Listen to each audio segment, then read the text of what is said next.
Welcome everybody. 1:30 on the dot. It's been me that's been holding everything up on my computer here, so we're on the way now. Just want to start off by saying we've got quite a busy agenda.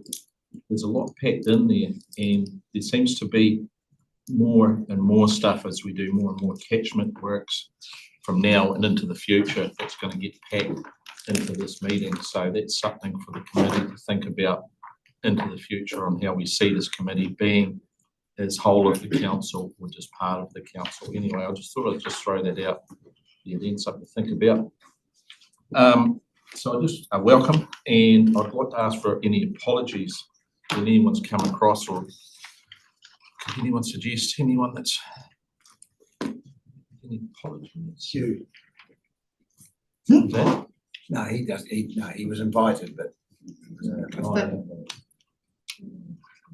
Chairman, if they haven't registered their apology, then Yes, that's right. we don't count it. Yep. Okay. So I take it that there is no apologies. So we've got no apologies to pass. So we'll go to declarations of interest to do with the meeting, and that's on the agenda. So I trust everyone's had a look at the agenda. No declarations of interest there at all. Okay. Public forum petitions, deputations. Any of those? Looking for something, folks. If there's anything there, no, nothing. Okay. Number 5, confirmation of minutes. We've had a look through from the last meeting. Any comments on those around accuracy or any general comments? I'd invite. Apology that I didn't send the information regarding calls on the MyGov stream to Lucy, but have done that since. Okay, so that's for a meeting in the future, next meeting for. It was on that Monday, so I have done Okay. minutes. Was it the one that's in the actions, Councillor? Yes. Right, it is. Oh, sorry, no, a separate one. Yeah. In terms of on page 7 of your agenda, there was those 4 questions that Oh, were yeah, raised I as see. part of the previous. Yeah. Thank you. I should have. Yes, Al? I'd just like to make a point since Paul put these photographs in here. I've been looking and it's all over the place, that plastic. Yeah. Yeah, we'll get to that in the questions. I also should have noted, which I haven't, is right at the end, we've got a new item, which is update on council requests and actions, which is very handy because a lot of times the questions get raised and they don't get answered at that meeting, so they can sit in there so we don't lose track of them. So thanks very much, Lucy, for including that in. That's very good. So I'll move that the minutes are. okay, have we got a seconder for that? Lyndall, thanks very much. All those in favour? Aye. Against? That's carried. Notification extraordinary items. Any urgent business? See anything out there leaping out at all? Okay. Right. So we'll go on to questions. And there is a few questions there that have been ongoing for a while. So we go to the first one, Councillor Evans, regarding plastic pollution in paddocks. Paul, would you like to speak to this question? It's something that's been rearing its head over the last few years, but it seems to be quite prevalent now. And I just thought through the Regional Services Committee with regards to the pollution prevention side and the environmental education, whether we could do something through this committee. Whether it's the wrong committee to do that, I'm not sure. Who we should speak to. It is becoming an issue when you're seeing large amounts of plastic ploughed into fields. Well, actually, I shouldn't say that. Not ploughed into fields, ploughed in amongst the soil to the point that it just looks absolutely atrocious. And it's not very good for our environment. Okay. There was a suggestion that myself talked to Federated Farmers about this, and I think, does the council still run during the intensive winter grazing season its task force or its team that meets on a regular basis? Is that something that they could add to their agenda to especially talk about with all the other works that they talk about and all the other aspects of? Yes, grazing? so we've scheduled someone from the catchment integration team to come and chat as part of their item, as part of the agenda today. So they'll be able to answer the question of the plastic rubbish, and it's captured under your item 9.7. Just we'll cover it during the meeting. So when we get to the end of the agenda, you've still got outstanding questions or suggestions we can make. Sam and someone from his team will be able to pick them up. Sure thing. John, you had something to add to that? Yeah, I think this is a good example of when we have rule changes that change and community react to it. So we've seen a lot more baleage. Grass wintering happen because it's one way of getting around winter cropping. That is getting tightened up with the new land plan. I guess this is part of a bigger discussion on microplastics, and maybe something we do need our front of mind when we get into aquaculture, illustrate how does this play out, what products are used. And I think microplastics is a real challenge for us across everything. And I know in farming, we're constantly looking at how do we get around this, because I think this is going to be something quite big in the future. Yeah, well said, I think. Jeremy? Just another thing, obviously, the price adjustment for the recycling last year, I think from one crew might have been $150 a tonne to $1,000 a tonne to send it in too. So which seemed quite a big jump, and I don't know, obviously for reasons I've done that, but I did get that confirmed. I had heard it's been confirmed too. So those sort of things cost. They need to do it. Some people might be tempted to think just to get rid of it on farm too. But there's a case of not picking it up. Yeah, I know. Well, that's the thing. Yeah, that's about not picking it up. It's actually a bigger problem. The cost of the recycling has jumped dramatically. So, sorry to jump in, but the reason I raised it was because it was a finished paddock, and it was so visible, with large swales of plastic blowing around attached to the soil. So to turn a paddock over and go through the processes and finish a paddock, how many times does someone see that paddock? Numerous times. Contractor or farmer, this is a part Either of the either. discussion. This is part of the, yeah, absolutely. So as soon as that plastic was hit, it would have been obvious that someone's left some baleage in the middle of the paddock. It's been hit. And at no time during each process did anyone stop and say, this is not good. We need to fix this now and contain it within this area. And after everyone's gone through it, you've got a whole paddock now. So that was the bigger issue.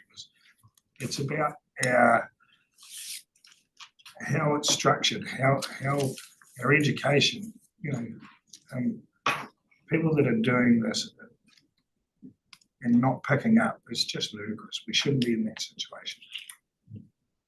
Look, take your point, and it sounds as though you're angling it towards part of the education around intensive winter grazing.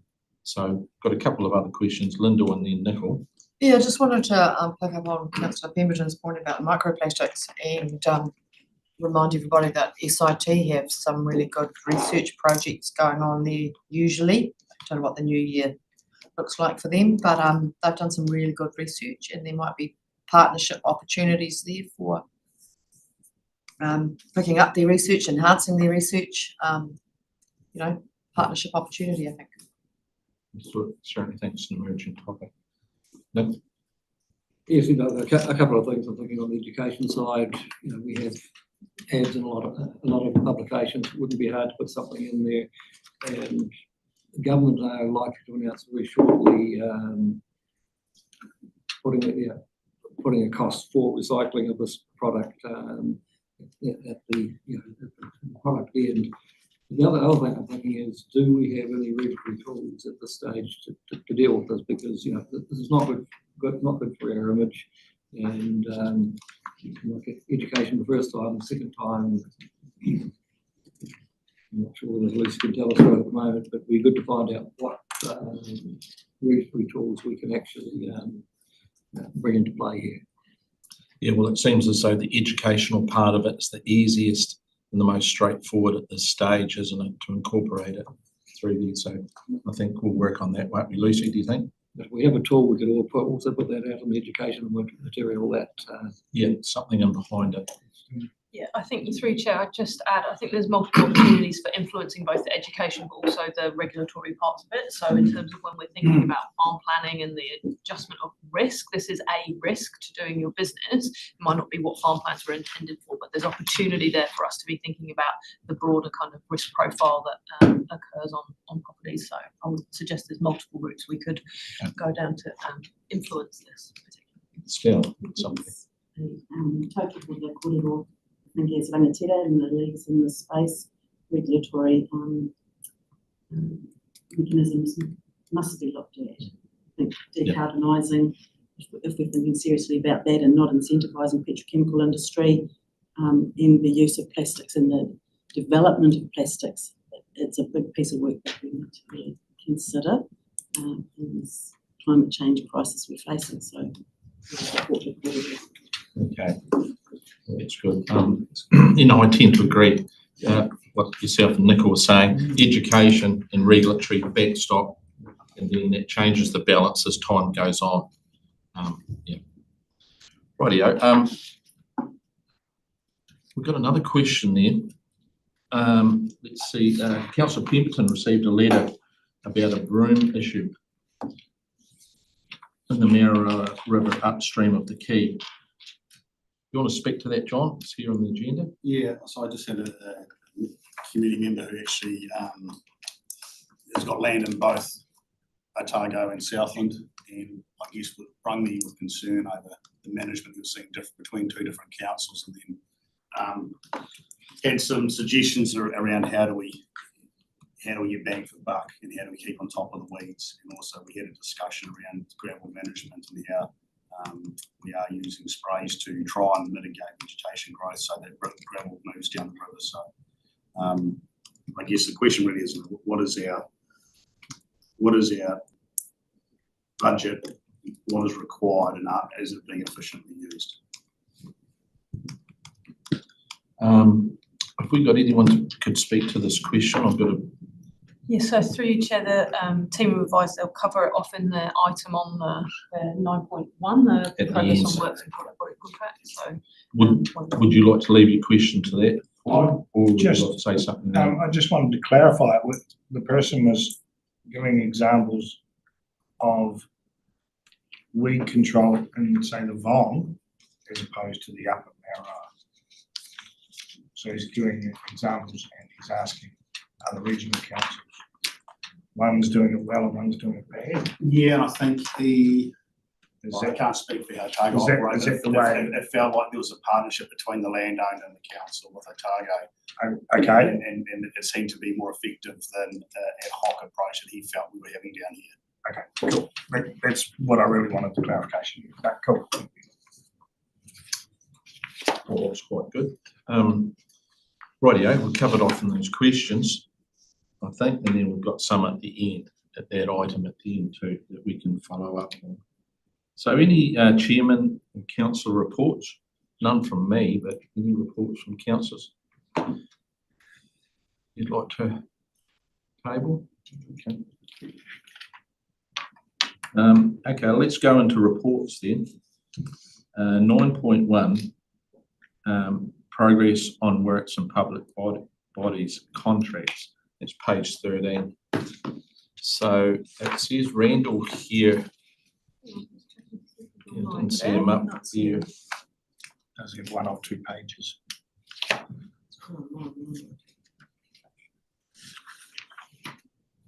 Oh, It's on the next page. he's not online, don't say. Are one of you able to talk to it? Do you want me to? Oh, no. Come on up.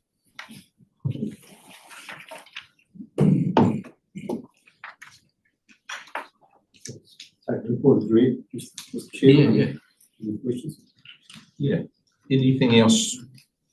Well, we're getting our thoughts together, Dave, you'd like to highlight in that you see that we.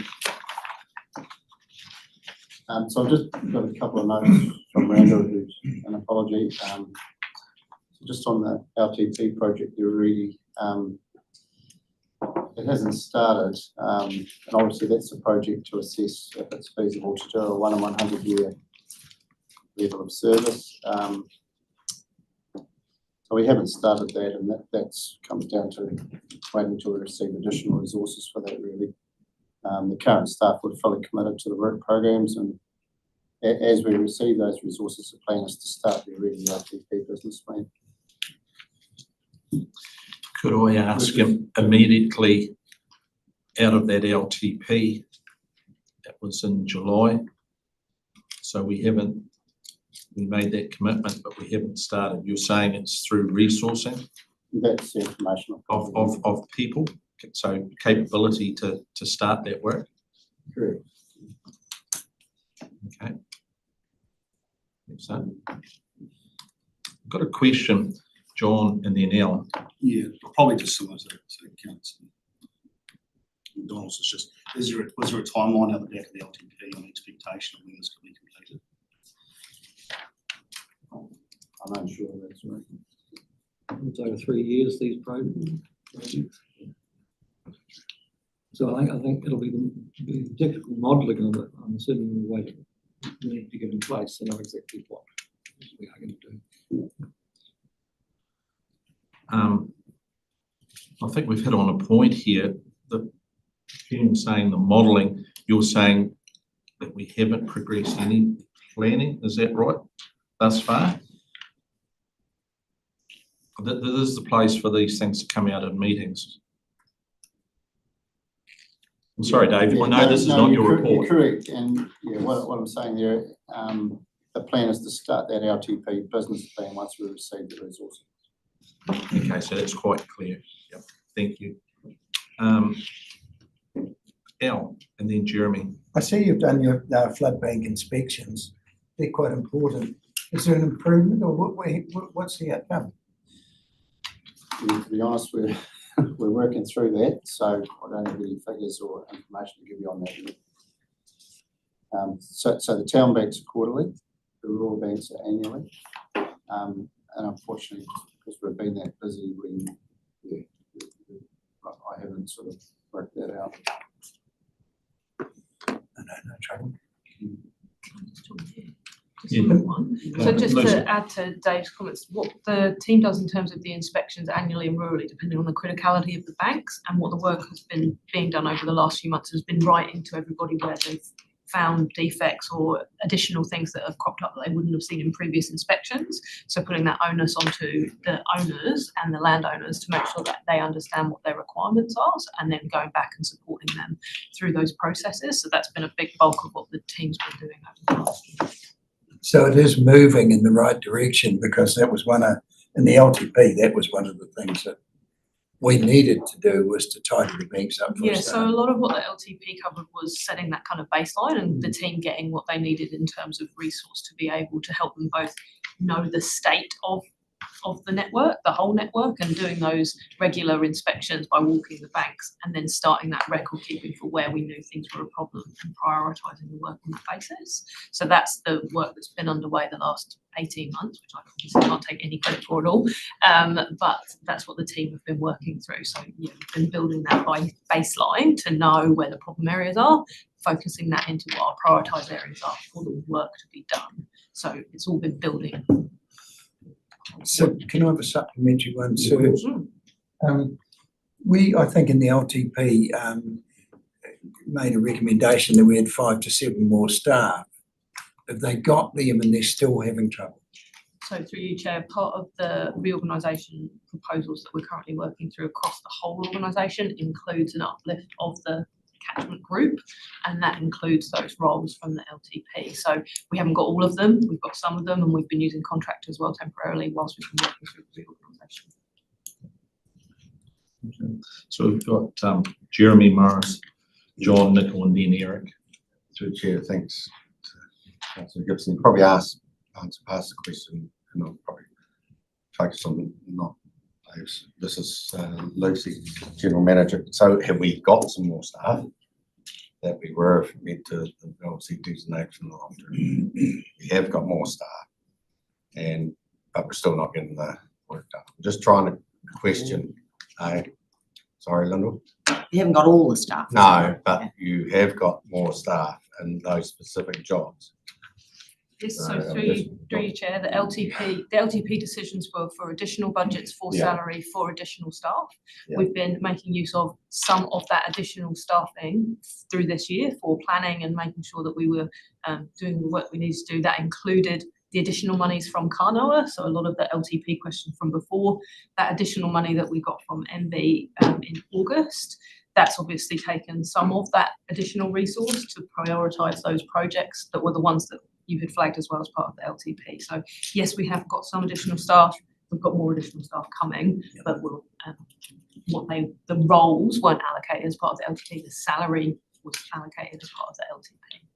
So there are more roles coming, and there have been some filled already. So it's saying that there weren't specific roles in the LTP. So the money could go anywhere within that. So within our catchment group for the work associated with the LTP priorities. How many more staff have we got? So we, as part Sorry, of I'm the, as gonna- part of No, the, it's no, you're important, okay. Chair. As Yeah. part of the reorganisation proposal, we're looking for an uplift of 10 in total. And at the moment, we've had two temporarily on whilst we've been figuring out the reorganisation work, and we've been contracting a couple of other places to backfill to make sure that we're getting what support we need where we haven't been able to fill the roles. So plus 2. Point of clarity. I just got an order, Morris, I'll add you on there, yeah? No, don't worry about me. Thank you, Mr. Chairman. I'm just commenting that this whole report about the flood resilience program, it's really detailed, and you can see when you read it, there's a whole lot of really excellent work occurring here to protect our communities in the future.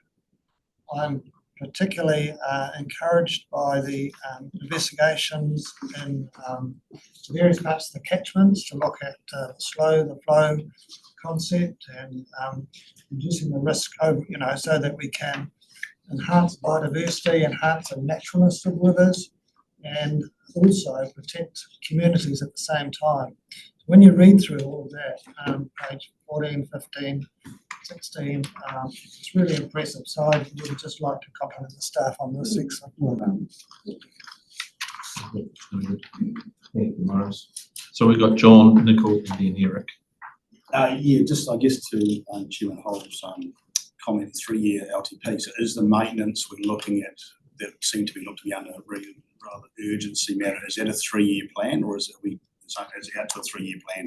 Yeah, Just so the maintenance. yeah, so through you, Chair, Dave or Paul might be able to help me out, but the schedule of work for our defects and maintenance program is a 3-year program based on what money was assigned to it from the LTP. So the team obviously got their plans in place, and you'll see comment there around the schedule for the defects and maintenance. So the team have got that programmed out, and what we've been working through is which are the most high priority ones that need addressing.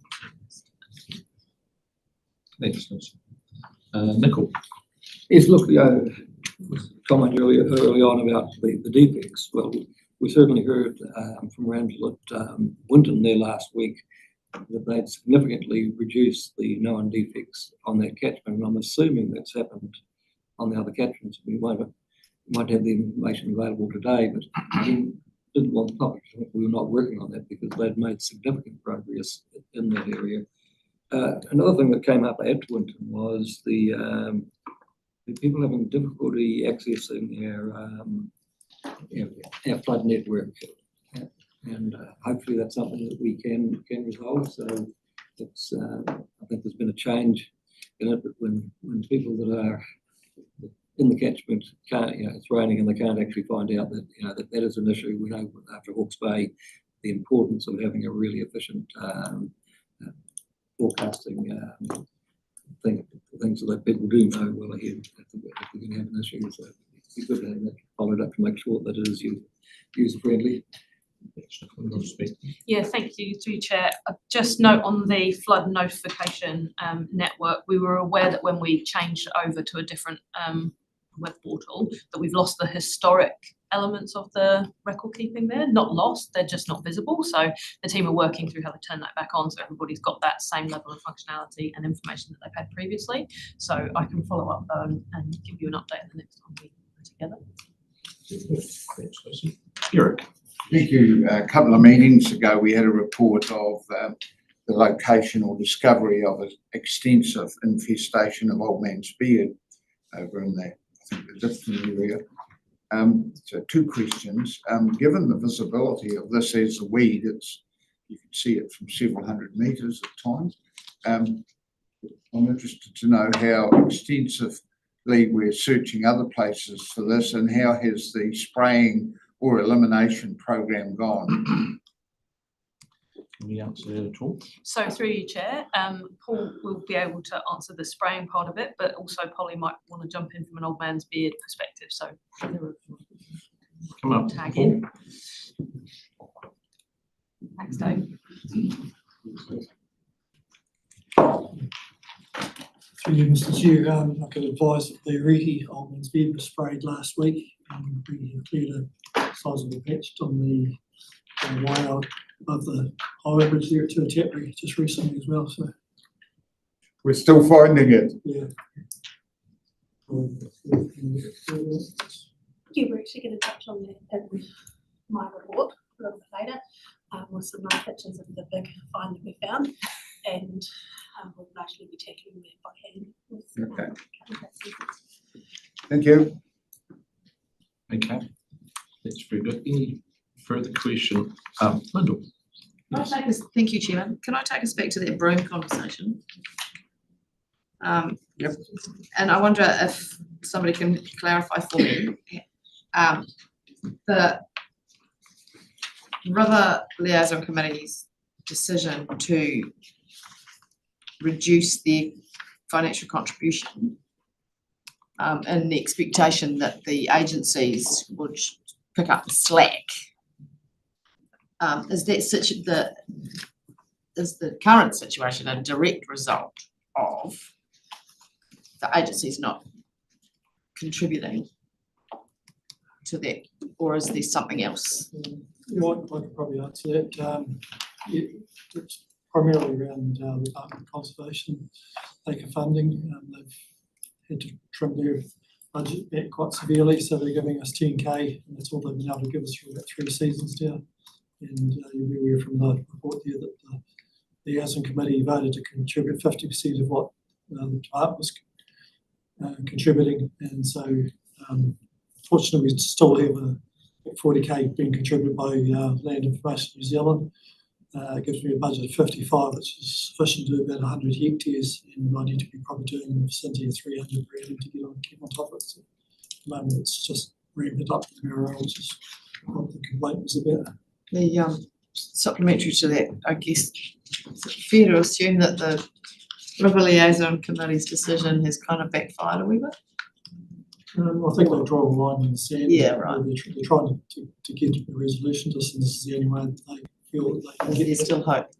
Yeah, we had a meeting with the two general managers for the local areas last week, the Biosecurity Agency Group AGM, and there was some positive stuff came back out of it, but whether or not that translate into an increase in the amount of money the department put in. Okay, thanks, Paul. Councillor Evans, you got something? Yeah, just to clarify, I understand totally. I believe it was at this time, everyone's finding it financially difficult to put money towards this sort of work. Not only the Department of Conservation, other stakeholders. I think it was not trying to make a point, it was the fact that it was almost getting to the point where no matter how much money they're putting in, everyone's not doing it, so the problem's not getting any better. And I realise we're very fortunate with the 40,000 from LIMS, because I think that represents about 40% of the money we get from South. They contribute 100K per annum, and that's to be spread over all the rivers in Southland. So we feel very grateful that we're getting 40,000 back. Yeah. So but still, that's not going. It's not doing the job. it's not in place anymore. No. So, yeah. It is a financial constraint on all of us, not just Department of Conservation. Morris, you got something there? Well, I think you don't really want to prolong this too much, but who decides how much money should be spent on weed control in the Whitestone or Newcastle or Rivers? Is it a catchment committee or is it this council? Well, probably through staff. There's a budget we've identified through past spraying seasons. It's been what we need to keep on top of the problem up there. So, But aren't you, sorry, through you, Mr. Chairman, aren't you saying that with that reduction, we're not going to be able to keep on top of the problem because it's not enough money to do that? yeah, that's correct. We're actually losing control up in the basin. So doesn't that have wider consequences? And shouldn't this council really make the final decision as to whether or not the problem is kept under control or not? Jeremy, Lucy, would you like to add something first? Oh, so I'd To just that say, question. yeah, so through you, Chair, I think Councillor Rodway's asking a very important and timely question. Mhm. And one of the meetings Paul just referenced, that interagency group, that was the tenor of the conversation too, is actually how we prioritise the money that we collectively have to spend, both for complying with the regional pest management plan, but also from the catchment liaison committees to do river management work, is quite substantial, but not necessarily always well joined up between the agencies. And so that was exactly the conversation we were having, was if it's not enough money, how do we make sure we have got enough money to do the work that's needed for both biosecurity needs, but also for the hydraulic efficiency of the rivers. So as the team have been raising, it's obviously been a problem for a few years. The CLCs have flagged it as a problem for a few years. From a biosecurity risk perspective, it's a problem. So one of the conversations to be had with council this year, early this year, will be what would you like us to be prioritising where and when, in addition to what we rate for, which is a slightly different construct. That's going to be on the table, what you've addressed. Yes, That's definitely. And the nature of how we prioritise our work as council, as opposed to how, like Paul was just saying about how the CLCs and staff decide, that's based on how much money is rated for in those areas, and therefore what work has been able to have been done. So I know there's other pieces of work in play, including the rating review, that will touch on some of this as well. You satisfied with that, Morris? Yes, it sounds like it's a pretty, a serious issue that we do need to do something about. Thank you, Jeremy. Yeah, look, at the end of the day, the liaison committee has been highly frustrated up there. They fronted up Doc, and I fully support. This was saying, well, if you don't, we won't. And that's probably actually what are we doing with Doc, is they are part of our community and river management, and obviously other things. And sometimes I think we're a bit light on actually getting them in the room and say, you have a responsibility here. And actually, budgets, everybody's got tight budgets. The government need to fork out too. You can't just expect to go back onto the ratepayers all the time. And so, we need to be probably a bit, we'll get them in the room, everyone in the room. And ultimately, it's our decision. We can make, I think legally, we can spend money. They're an advisory group. I take it, liaison committees. So they're advising, but they are a hugely important part of the community. So, but maybe we're not doing enough to push the other groups that are involved, as in Doc, and I think Lynn's is fronting up, but a few hard questions seem to be doing that. They're letting the side down, especially locals up that way. That's all I'd say. Through you, Chair, as well, there's multiple layers we can pull to enable that, and that was part of the conversation that we had with them just the other week, was around, we've got the regional pest management plan, but it's got good neighbour rules that don't necessarily assist us when we're talking about a scale of the problem that we're finding in the basin. And so what other things could we be thinking about in terms of how we could be bringing people around the table and incentivising some action? Okay, well, picking up real intent on that question, and you've noted that, Lucy, so that's good. Nicole, for the last question, I think we might round this item up. And just following up on what Jeremy has just said, I think we need to assess the risk to the flood channel up there, and then get the people in the room, understand the frustration of the local community being left with insufficient funding. But if there is a wider issue that is not dealt with, who's going to be responsible? And the good neighbour rule, if the department who say they've got no money, but there's got to be some consequences to that. Okay, thanks, Nicole. Just a wee quick comment there, Paul. Okay, yeah, no, I'd just like to make a comment that, listen, we have had the people in the room, we have had the discussions around this issue, and we've been quite clear. And there seems to be one party that doesn't have the money, or their plan stops any other alternative weed control and river channels, and that's the issue that we're finding at the moment. It seems to be a wee bit of a brick wall, and if we do something outside of what they require, then they will probably come after us. And ultimately, at the end of the day, that's the model we've got. We need to work together, but one is not willing to work with us. More work to do. Then, More work to do.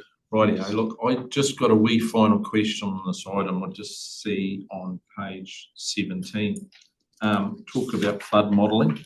And the purpose of the flood model is to, in the first point, there's identify the flood bank capacity of the river systems.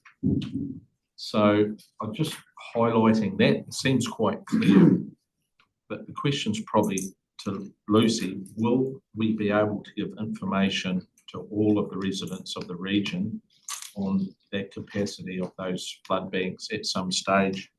Yes, so on the flood modelling work and to Dave's point from before about the LTP project, so the work that was funded as part of the LTP for the flood intelligence work programme includes these large scale models. The largest and most complex of those is the Matoda 2D model, and the results from that are public. The report itself is available now, and we've briefed the GDC Council and yourselves, and we're lined up to brief the Southland District Council as well.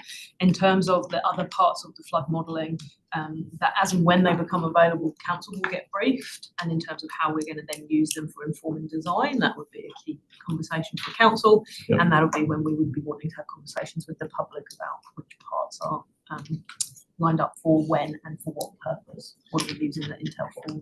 So that's what you're describing is when we know, everybody else knows. That's the transparency part, which is really good. So look, I'll just finish that item off just by saying that the conversation at the start around the commitment that we made as a council around the LTP is not to be taken lightly. So this committee is driving that performance for the start of that work, and I think it's hard for you, Dave. You come in with someone else's report and sat there, but you can see how resolute we are as a committee to make sure that that commitment is followed through by this council and is started as soon as possible.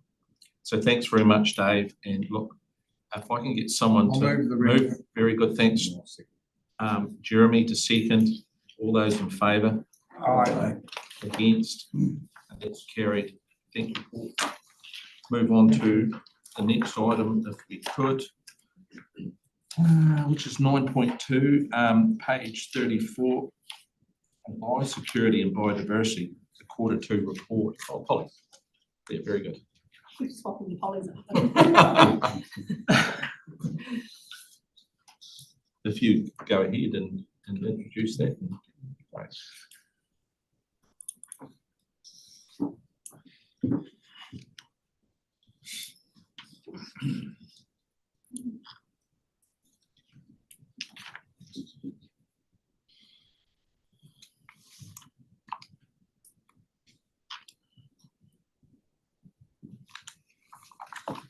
So you've received the paper and we'll take that as read. I'm just trying to figure out this technology to show you the PowerPoint.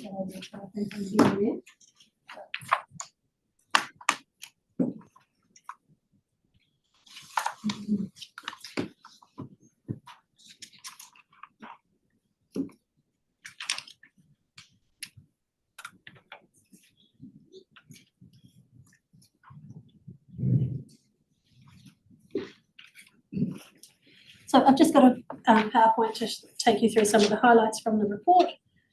We'll start with plants. So a couple of the eradication species the team have been working on is parrot's feather, and the only known site of parrot's feather has now been eliminated. So we're quite pleased with that. One of the other eradication species we're working on is German ivy. This has some known sites only in Bluff and Rakiura, and all of those are reducing. We've already mentioned Old Man's Beard. These are the photos from the newly discovered Tuatapere site. This site was discovered when the Pest Plants team were able to go on a joint flight with the catchment operations team, and then it was ground truth and found to be even bigger than we thought from the air.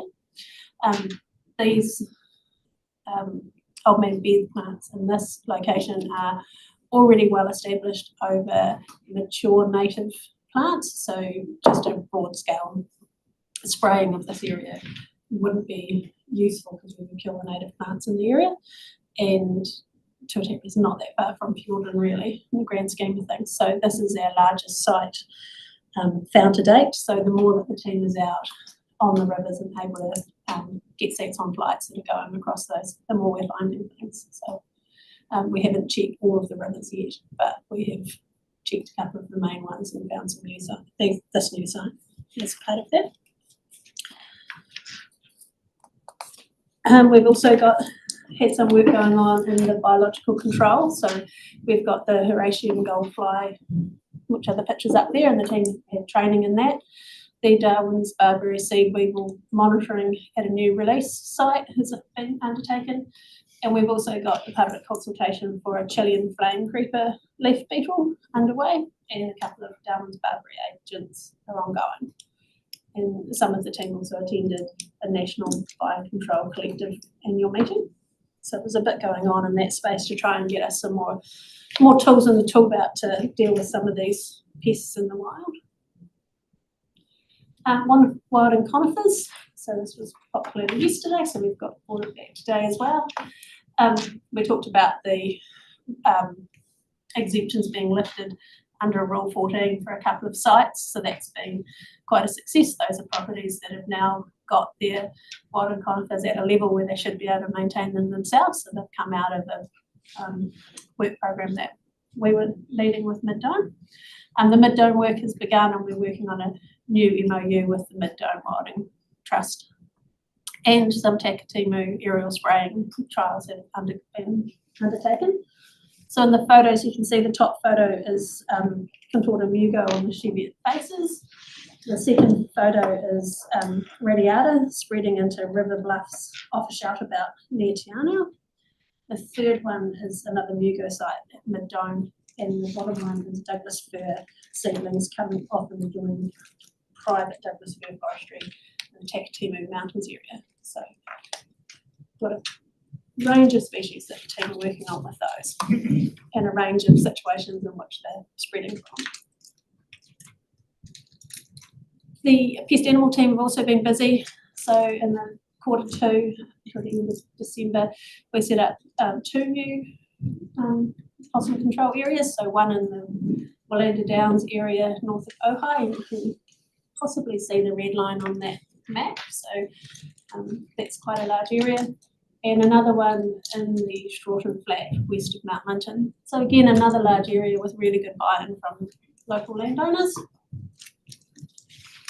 They've also been undertaking PCA maintenance, so possum control maintenance. We will go out and refill stations, contractors go out and refill stations and make sure that everything's ticking along. And you can see all those blue shapes have been completed in Q2. So that program of work is well underway. And the 2 new sites aren't on that map, but they've got one of the gaps, and the 2 new sites are most recently the areas to exit the TB program. So we're really pleased to have been able to pick them up really quickly. We've also had work going on with Predator Free, so this is just a really brief update around our involvement with Predator Free Rakiura. So we sit in the biosecurity space, and one of our staff is seconded part-time to the Trust to help develop the pathway plans. So there've been work on the RAT pathways to Rakiura research project launched. And also there's been an operational focus, so you will have heard about community meetings that have been going on. It's a focus on getting the first operational steps right and on speaking with the community. So that's been really starting to ramp up in the community with that Trust talking, Zip and Doc working with the community to let them know when they're going to start. I think this map might be wrong. I believe the first operation will start in the Tin Range around the doctorals. So not in those hashed areas at the bottom, that was the original plan, but they've changed the plan to the doctoral area, given the critical nature of the species. The marine team are always busy. This is another area where we work really closely with other teams in the organisation. So our marine team have been out helping the planning team with mapping moorings and structures as a part of the coastal plan review. Staff attended some diving risk management seminars and were trained in the marine vessel portal. So at one of the other meetings, possibly yesterday, Catherine talked about the vessel fleet and how we didn't have a good understanding of the vessel fleets, and therefore couldn't understand exactly how many people didn't have clean vessel passes. But this vessel portal, as we input the data into it and feed into it, it's a national portal, but it will help us start to gain that picture and have a record of boats that are here or that come through here. So that's been a program that the team have been working on for some time to get up and going. The new Fiordland Users Guide has been printed and it's now being distributed with all the new clean vessel passes that are being issued. Very good. They've undertaken some Underia programs, so an update on that. The Fiordland and Southern Rekiura bound vessel did inspections in Bluff, did a number of those. Unfortunately, another Underia range expansion was confirmed in Fiordland, so that's a shame. And the monthly Underia containment trips were refocused following that discovery on more surveillance, so we could get a better understanding of exactly how far that had spread. And the Fiordland biosecurity strategy has been signed by all of the agencies. In the next photo, it looks like we have a bunch of people in the water giving you jazz hands, and I just thought they were really happy divers. But apparently, this is a swim test. This is a treading water test, and they have to hold their hands up like that, and it's actually really, really hard to do. So while it looks like they're out there having a great time, they're actually working hard. And that's part of our diver safety training for the team. So all of our contract divers and our internal divers get tested annually by Andrea, our dive master, and they have to pass these tests before we get them back out in the field with us. So that was their annual swim tests. We also did joint vessel joint patrols. There were low vessel numbers due to weather, but they did 27 inspections and only 2 of those boats didn't have clean vessel passes. So that's pretty good. There were lots of moorings because of the lack of boats in the area. The divers checked moorings and anchorages. And they did 102 of those and found no new marine pests. So,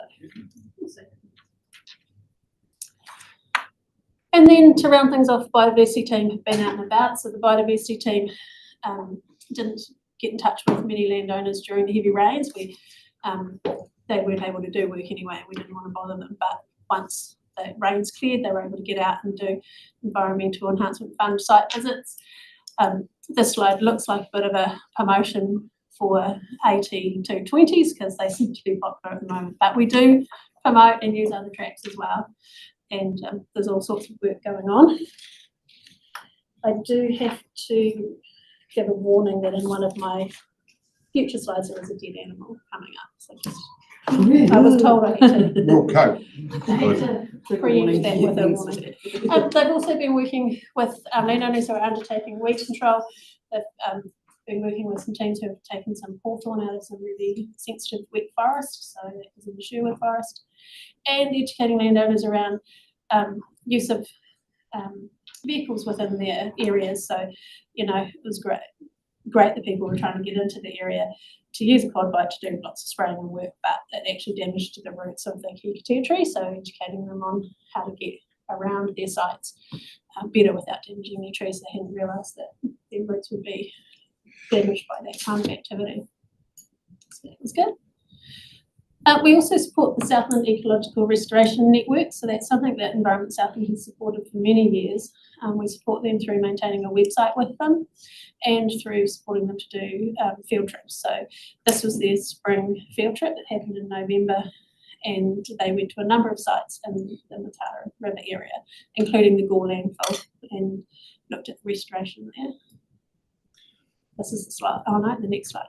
We also this year decided, this was the first year that the National Matuku Muster was run, and so we decided to get behind that and organised an event with the Matuku Muster people out at Ototara to teach people more about our favourite bird, bittern, and how all our wetlands should be designed to be habitat for bittern, and we would be winning because we've lost so much habitat for our bittern, but we could easily reinstate it even with some of our constructed wetlands if we can get the edges right and get the plantings right in them. So there's a big opportunity, so we thought it was a good opportunity to teach people more about a bird they've probably never seen.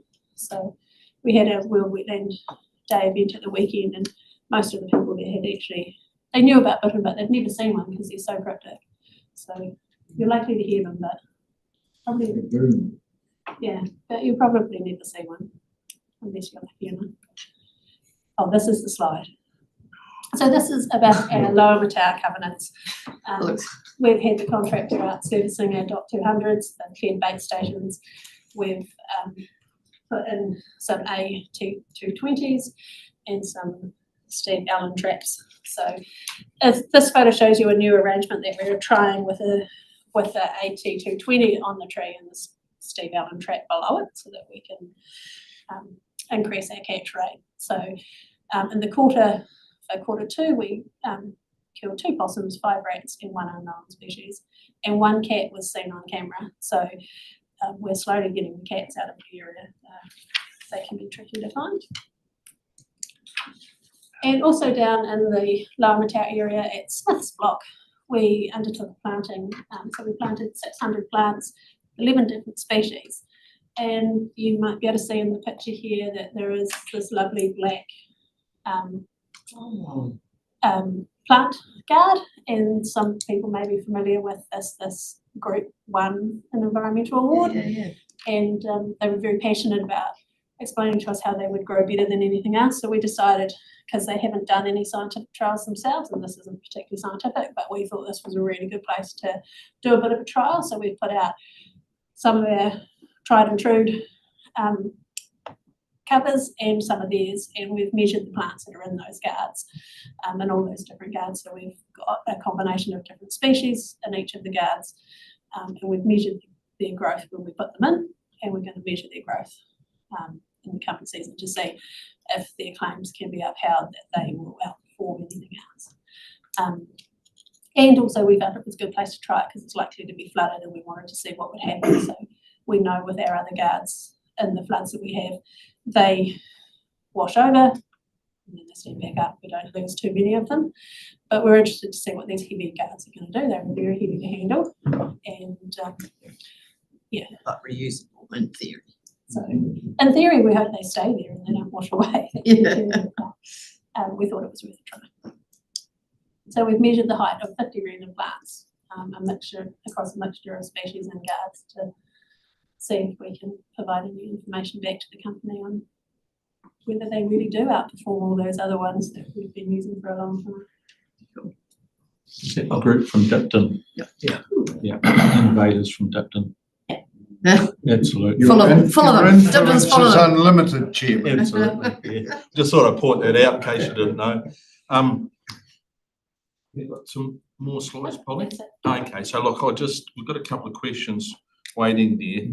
But I'd just like to mention when the biosecurity and biodiversity report comes up, it's just a bit of a report and you have a look at it. But gosh, once you start to show what you're doing around the region, it's really interesting, and especially with the biosecurity, it's only ever publicised when we get it wrong or if something happens, isn't it? Wouldn't it be wonderful if we can put some comms around all the work, the good work that's been done?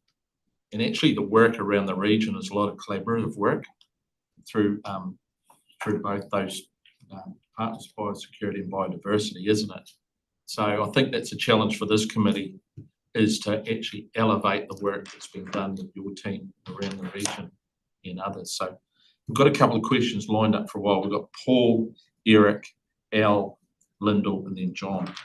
A couple of questions, that's quite a list, isn't it? It was quite a list, yeah. It's quite a report, so obviously people are interested in asking questions.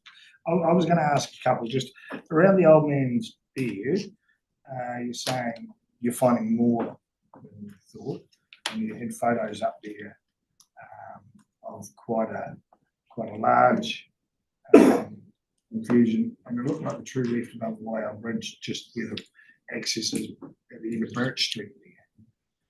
And it looks, and you're saying it was difficult to get rid of because of native, and I was just thinking that brings to our river channel weed sort of part, where that four-wheel drive track is, you know, to the school is quite nice native,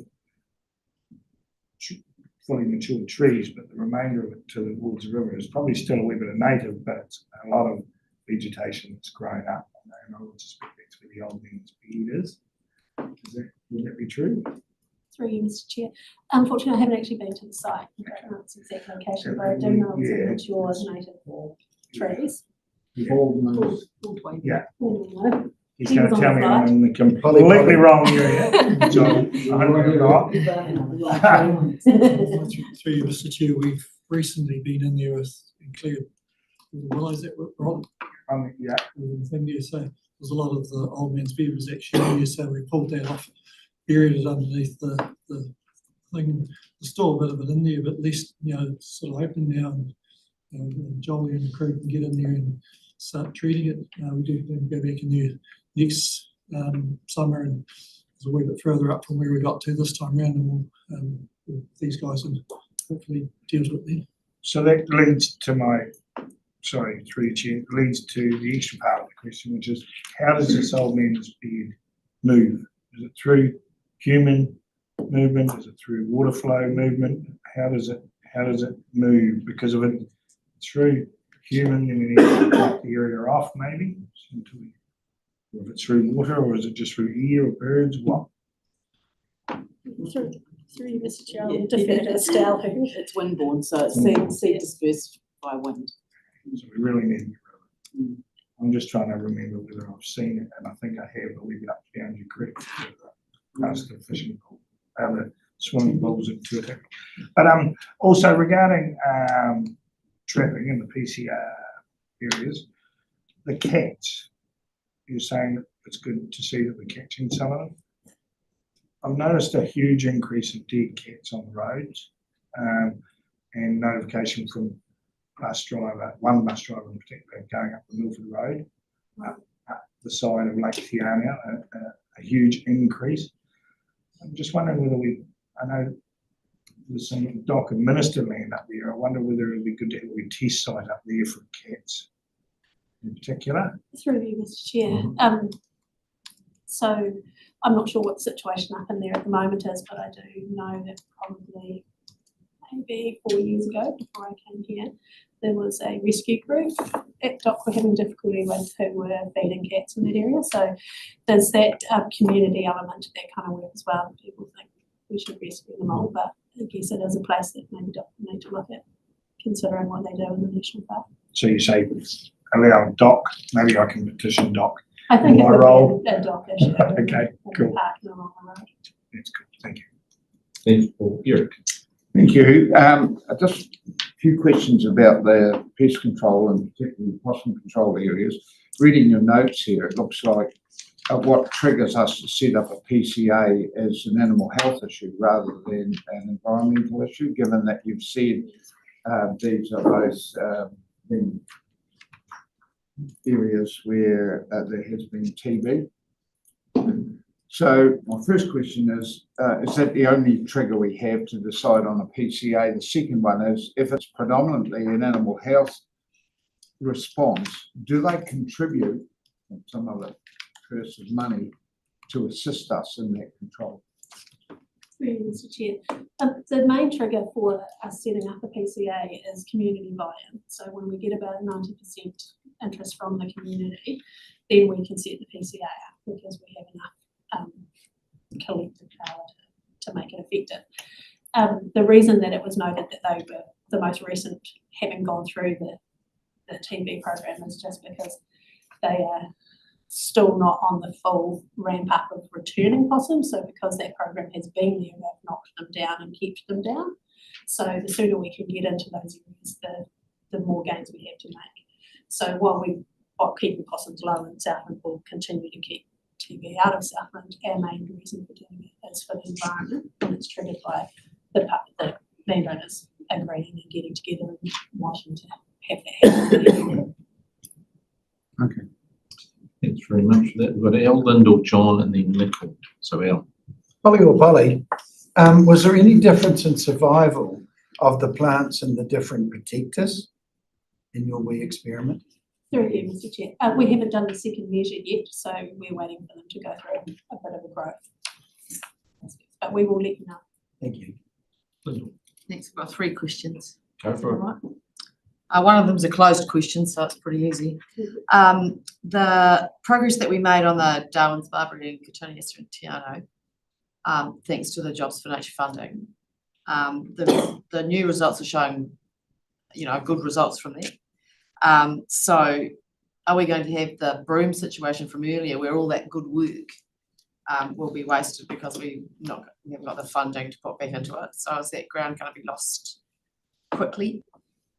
Through you, Mr. Chair, are you referring to the broom and the waterways being lost, or? The progress on removing the Darwin's Barbary that the Jobs for Nature funding, made possible. Are we going to lose that just because we've lost the funding? Essentially. Through you, Mr. Chair. So while we lost the Jobs for Nature funding, we have been able to keep on our 2 local contractors in the area, and they've been doing those local inspections. So we are still able to enforce that rule on the private properties, and we continue to work with the council on their land to. So we might be able to hold the line there. So we should be able to maintain that through our biosecurity regulations and rules. Thank you. Secondly, and I should know the answer to this, but I can't remember, the moorings that are around that Breaksea area and the hedge Undaria removed from, we don't know who owns the moorings, do we? Through Mr. Chair, sorry, I can't answer that. Because we can't send them a letter and say don't do it again. Lucy might get an Yeah, answer. so through your chair, the answer isn't a more positive one in that I don't know who owns the moorings, but one of the reasons why we have the coastal plan review underway and addressing moorings is they are permitted activity as long as they comply with certain conditions. And some of the conditions are that they are supposed to notify us when they put in a mooring so we would know who owns them, but not all have been following those permitted activity conditions. And so when the team are going and doing the monitoring work that Polly talked about, some of the moorings that they're inspecting, they wouldn't have even known that they were there because people have been putting them in without abiding by the permitted activity rules. So the work we've been doing over the last few years, which I can speak a little bit more about than probably the Undaria work, has been in that area of where have we got moorings, what's the mapping, working with Field and Marine Guardians. So we're trying to kind of gives us a little bit more opportunity to wave the stick if we need and to. also an opportunity for the coastal plan rule framework setting to potentially be made more stringent in regards to how we do moorings and what conditions we put upon them. That will be something for you to consider as that part of the work. And my third thing, Chairman, if I might, to your point about telling the good news stories of all the work that goes on, I would suggest that the Community Awards is one very good vehicle for that. And the fact that some of us recognise those plant guards from that very experience, speaks to that. But my question is, for a couple of times now, I've asked for sort of kind of like a highlights reel from the EEF work. And so I'm wondering if that's still coming, or whether even just getting a couple of the landowners in as a delegation, representation at the beginning of the meeting, just a 10-minute slot. I'd be really interested to hear from some of those people, and that's another good way to highlight the great work that fund is. And it's kind of growing like Topsy, as my father would have said. I think that's a good suggestion. I'll see you, Polly, you're noting that down. Is that something you could work on? Really, Mr. Chair, yes, certainly arrange that. I think we would have some landowners who would be more than happy to come. Cool. That'd be great. Thank you, Chairman. Thank you. No worries. We've got John, Nicole, and then Morris. Thanks, Chair. The question is to staff, but also the councillors, when we have a discussion around pests, which seems to go around in circles a bit. PCAs, my understanding, one of these PCAs, the two of them are ones that have been there before, going back there. I'm aware that one of these the new PCAs were going, the cluster of farmers had sort of taken things in their own hands a bit. So there's a wee bit of a disconnect in how we're communicating, and I do wonder, could we have workshop, or could we look into how does a whole of Southland pest management around funding and around responsibilities and all that operate, because I do think we're trying to do some really good stuff, but the dots aren't all getting joined up and we're not getting results. We're seeing other pests like cats and rabbits this year especially taking off, and I feel like we're on the cusp of a bit of an issue, and we've got some great work's been done. How do we double down on that? Through you, Mr. Chair. We have been doing a review of the possum control areas to make some recommendations on potential changes to that and how we can make it more effective. And we are working with Lucy to put together a workshop for the council, and we can probably extend that out further to other pest areas. So we can work that through. Sounds like a good idea. Well, yeah, Nicol and then Morris.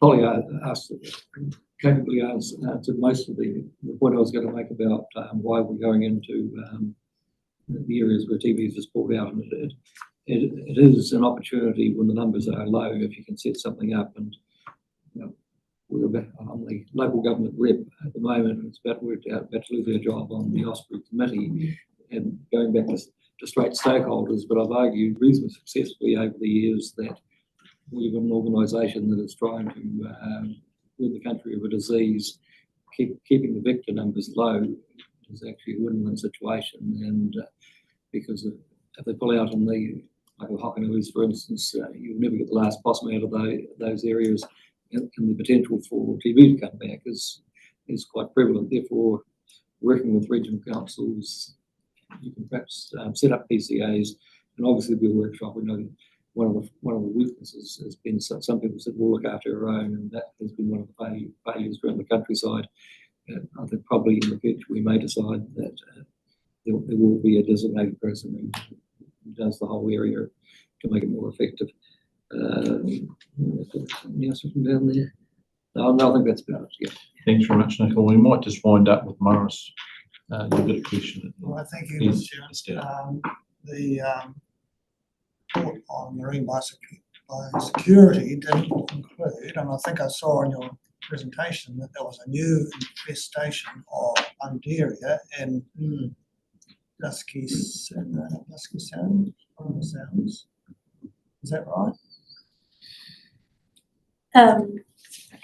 Yeah, so we reported the recent range expansions. So there's a new infestation. I wouldn't call it a new infestation, but a range expansion. So we've been working for a very long time. All of the joint agencies have been working under the understanding that Undaria was in one place, and then if we went in hard at that one place, we could get rid of it. Yeah. But through our Jobs for Nature program, we were able to increase our surveillance in other areas and utilise our team when they weren't able to be under the water harvesting the Undaria out. And through that, we found that that wasn't accurate, that the range was much greater than we thought. So we are reviewing that with the joint agencies to understand what the best approach is and we've got a workshop coming up to talk to you guys more about that as well. I can give you a more detailed understanding of what that means and how that influences our ability to progressively contain it. Thank you, Chair. Well, my second part of this question was to ask whether you had enough resources to keep that under control in that area, but I guess this workshop will address that, will it? Through you, Mr. Chair. Yes, it will. So the current technical advice is that the resourcing we have at the moment is fine, but we need to change the way that we deliver the program in order to hold the line until we get new technologies that would enable us to fully achieve a goal. Our technical advice doesn't think we can do. We'll go over that in much more detail. Thank you. Thanks, Morris. Estelle. Thanks, Polly, for your awesome presentation. Just wanted to possibly make some comments rather than questions. Thank you for the update on Puerto Frida. Things are progressing well in that space. The PCA stuff I think is important. And if I could add some context around my involvement with the Osprey Stakeholders Council So I was on the council alongside Nicole for representing Predator Free 2050 Limited. And there was a lot of conversations being had about a pivot towards, instead of piecemeal control of possum numbers on farm or in the surrounding areas, they look at these large reservoirs of native forests, i.e. Fiordland and other areas where these big sources of possums are coming out and spreading into the farm areas. So there's really good space for some serious conversations around where we prioritise that possum control work going forward, and equally what's used to do it. So we've got an amazing project, and I'll declare a conflict of interest. The Bluff Hill Waterpool Environment Trust are using AT520s, which are the next level up from AT220s, thanks to EEF and other funding that they've sourced. And these traps have AI smart cameras on them. So we see everything that's being killed in real time. We've got 150 of these traps on Waterpool here, Bluff Hill, and they're doing amazing work in eradicating possums from the entire peninsula. This is the same technology that we'll be using on Rakiara, so there's an opportunity there as well. So I just wanted to add that, you know, there's things in the pipeline that can support these PCA conversations. And So Stella, is that you talk about AI technology, does that identify the animal before it gets killed? It's right. So it will, it has daytime safety, so completely safe during the day unless it identifies a possum or a mustelid, and we've got footage of stoats going into these traps and being killed, and rats and mice and feral cats. So they're a fantastic tool. They're not cheap.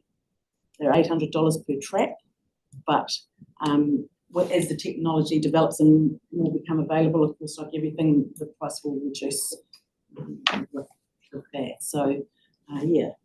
Just wanted to give you an update on that. Just to add to the context that Estelle's sharing in terms of those traps, I was at the event last Friday at the Marae where we were talking about the IOCC launch, which is a very exciting project that's just launched last week after many, many years of work.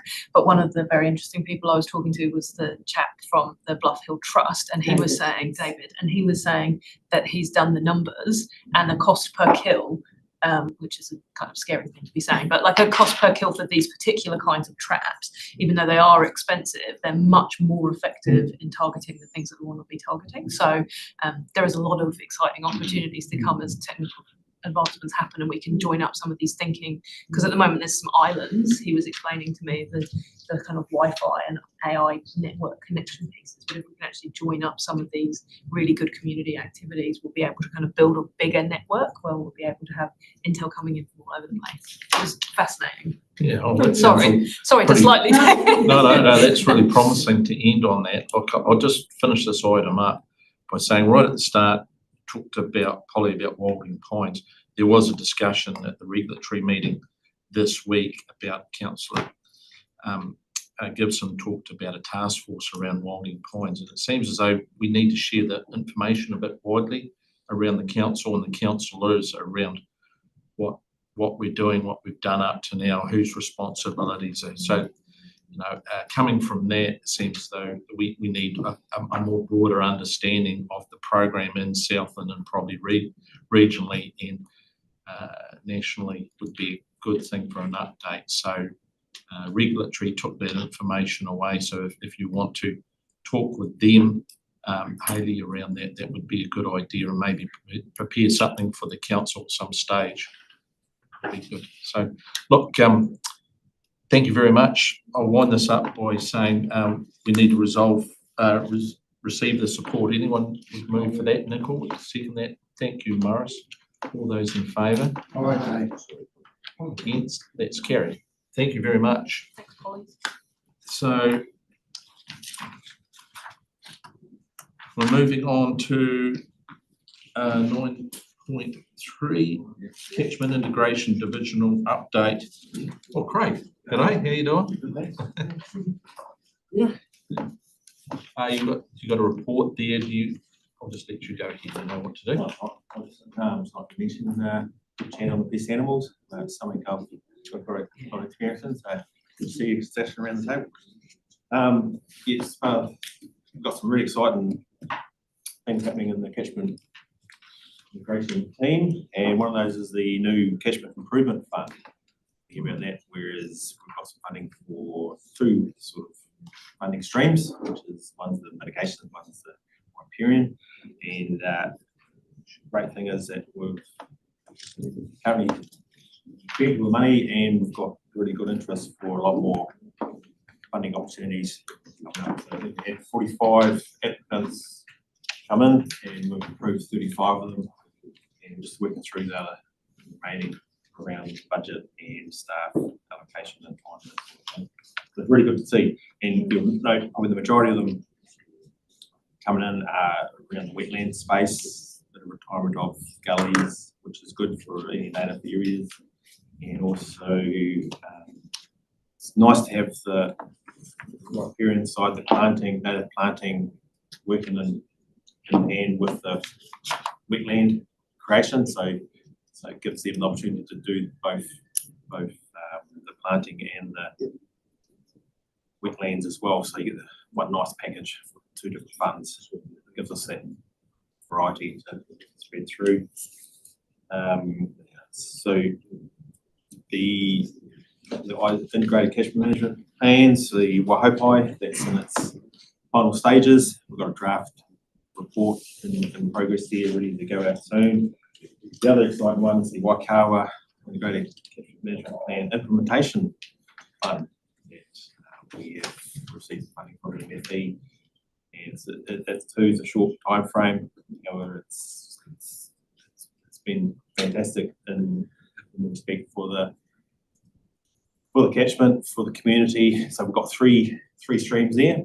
First one's the biodiversity enhancement nursery. So that's around creating plants for the community, pretty much for ongoing projects for when the sort of funding runs out, and also it gives them a wee basis in that area of eco-source plants. The second one, John, like this, is the pest animal control component. So that's really targeting possums, the deer control where needed. And I know with the possum one, it's quite a nice, even though it's nothing for ongoing costs except for implementing some base stations and other little network of possum control, is that it gives a good basis for if there's any funding going forward. But also they'll look at doing push past margins, but also mainly target isolated blocks within the catchment for farmers. This will help control the possums there. And third one is slow the flow mitigation. So that's where we've got 7 sub projects there, working in conjunction with Thriving Southland, leading that through the local catchment group there, Waikawa Catchment Group, which they quite nicely. So they've got a project manager to manage all their 7 projects, and those are all around clean around wetlands, sediment traps, slowing the flow. And the nice thing is too, they're using some experts that community trust to help support and work go forward in the future. And then education, so probably one of another key one. The team obviously busy with the reflections, the Forest Schools program. The exciting thing coming up is the Aquavan in sort of the week of March, which is really neat. We want to be in a lot of those. That would be good for the students when these sea creatures. We wind up here quickly. Okay. I'm sure there's some questions. We've got a few lined up already. We've got John and then Lyndall. Cheers, Craig. It's a great report. Thank you for that. It's really positive to see. Look, I was at the Blue Greens conference in the weekend, and the new Minister of Department of Conservation was here, and he went to the floor asking how they can improve things. And what kept coming through was pest management on their behalf in smaller catchments in our communities. And I did throw a question up to me: how do you get involved in catchment groups? Because where the water's being delivered isn't always ideal with the pests, and the pigs and the deer and all that. And we know around the Waikawa there is a vacuum when we deal with these animals on farm, we're creating a vacuum to come out of the dockland. Is there an how far up are we going now that they're getting asked, how can we do this better? Central government, is there any conduit back to how do we work with these plans that they would have been involved in to make sure they're getting the resourcing to match the expectation of the communities? Just sorry, step back a bit. There is quite a nice we've been in talks with the Otago Regional Council. They're currently working through their integrated catchment management plan on their side, and they're looking to engage the same contractor we're using, because the contractor we're using within the Waikawa is a local, and he's had accommodation experience of over 60 years of possum control. So it's quite nice. So they want to engage, and they're working with them. Plus, so any work that we do that they're going to do will help across the border there in Otago. With regards to the dock, I know we've had Fish and Game. I've been with the catchment group for all the forestry companies to the southward that's locally there. I'm not too sure. Dock. Seems to be a common thing coming through today. Yeah.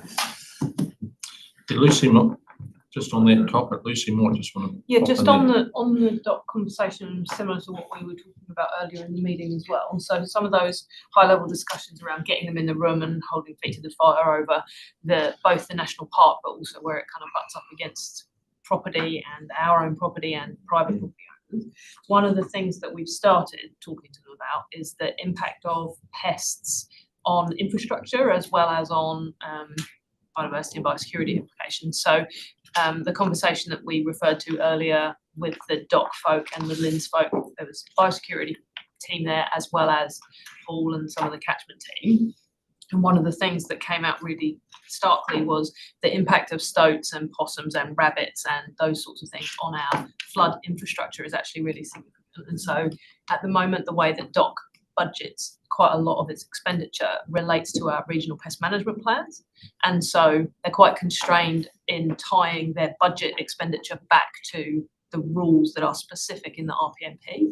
However, the conversation that we started was about there are multiple layers of benefits for managing pests that are coming in and out of people's properties, and your property included, LINZ and DOC.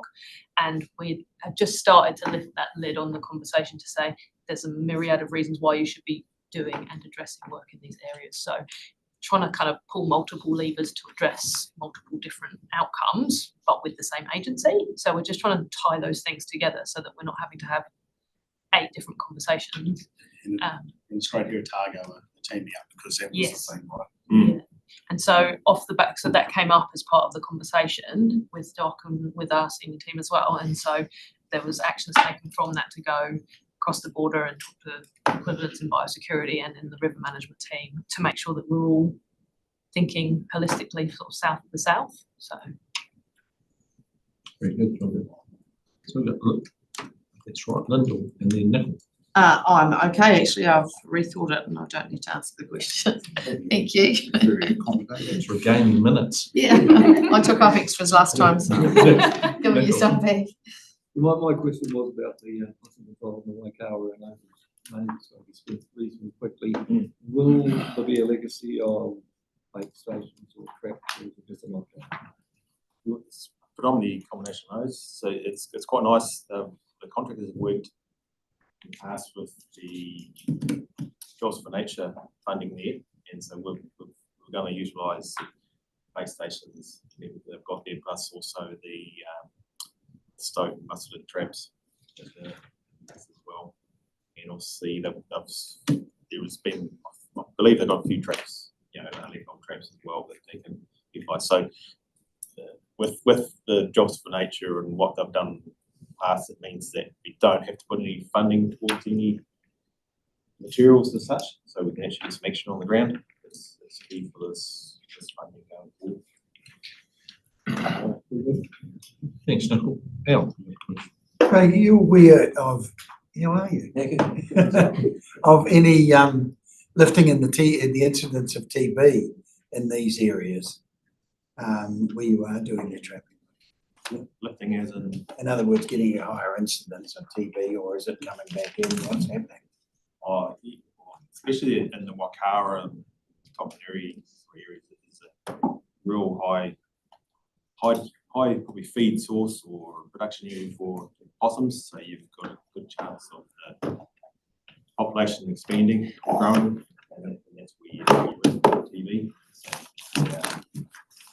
probably might include, once you go, you have 5% visible capture catch, is where you get, your risk for TB, and you'll probably find that these areas are up in the 20 to 30 RTC stage, even though there's good work being done in the possum control areas. It's just hard to keep that lid on because they breed up pretty quick. Help you out to answer your question? Yes, thank you, sir. Paul. Sir. So the question is, has there been any TB detected in South? No. Thank you. That's right. Thank God. That was the answer I wanted to hear. I might just, Thank you. On this, don't forget about the biodiversity value as well. I might just wind this item up by just saying, well done with the catchment improvement fund. It's a bit of a gateway into conservation for a lot of people. So I think it's really promising and good on you for the development of that. I know there's a lot of work around the fringes to get that come. I would just also like to make a comment about integrated management plans of these catchment groups. And the where to next is always the question. And I can imagine some of those groups with the excitement of getting this plan done and the funding and all the work. So, right, we've got this.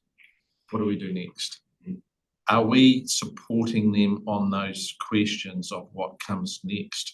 Whether they want to form I'm just saying, an incorporated society off the side of a catchment group, or what they see themselves being. Are we giving them the support on those further questions? Would you like to see more governance support from this council to start to to help with answering some of those questions if they arrive, which I assume, because I put myself in that group and that's the questions I'd be asking. Yeah, good question. Definitely, I know we've got in our long-term plan that we do the integrated catchment management plans only. However, there is good need that thought on the next stage with the actions on the ground. So once you've got the plan to identify what actions you want to do for your benefits for biodiversity or pest control, is what support would we give this council to help with the actions on the ground. And it doesn't necessarily need to be funding. A good example with the Thrive in Southland supporting us with the catchment groups is they'll be able to get the landowners to go 50-50 with, like say, in-kind time or to meet what we're doing for the fund. There's plenty of ways around it. It's just a matter of having it in our plan or work plan. That's what we're going to do. And it is to help with the next stage action on the ground and the support that years going forward. Okay. Oh, you bring some more information on that question. If it is indeed a question back to us, that would be really good, and we can feed that through the council if there's extra guidance needed or anything along those lines. Would be great. Thanks very much, Craig, for that. And look, I'll ask for someone to move that this report is received. Thank you, Linda, and someone to second. Thank you, John. All those in favour? Aye. Against? That's carried. Thanks very much, Craig. Oh, Whakamatana Te Watuna Trust Quarterly Update. Oh, Nick, you just arrived. Yeah. Hello, everyone. Thanks very much. You take us away on that. Yep. Please. So I take it the report is read, but there's some sort of key things there. Important to note that the annual report for last financial year was our year of transition from the old to the new. So very little in actual on the ground stuff got done, but there was a lot of good work done in the background to make sure we're set up for going forward. So that was a key thing to note there. Some of you, we just started with our new project manager, Sarah, on board. One of the things we're trying to do is a regular update to all stakeholder partners. So some of you might have received an email from Sarah Yarra around our update. So it's something we decided to make it a lot easier going forward around everyone gets the same message. You got that too. But anyway.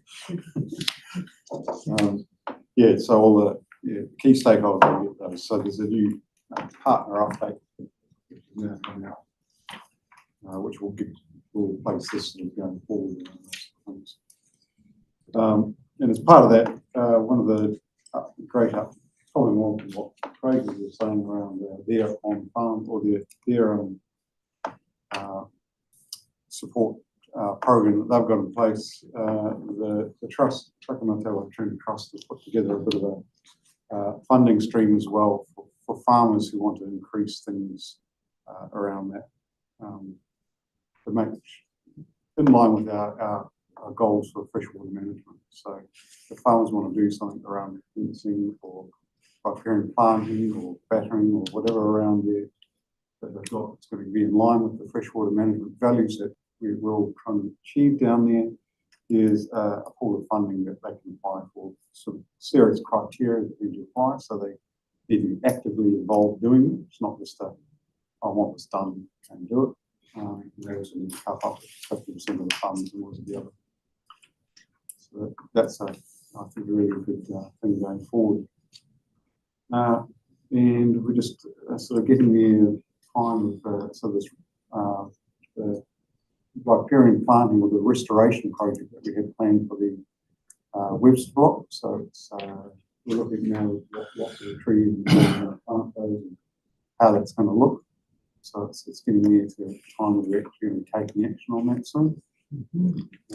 And also on that, we've been working with Envirostrat around looking at the contingency sustainable funding going forward around in line with that, how we use carbon credits schemes and biosecurity schemes, and we're currently looking at a couple of the options there. The report is almost due out around that very soon, around the final recommendation, what that might look like. And then it's about putting it into action. It's important to know that the Webster block is a very small scale for this, so it's a trial thing, and that's what we're looking at the moment. And that will, but the idea is that we'll capture it going forward.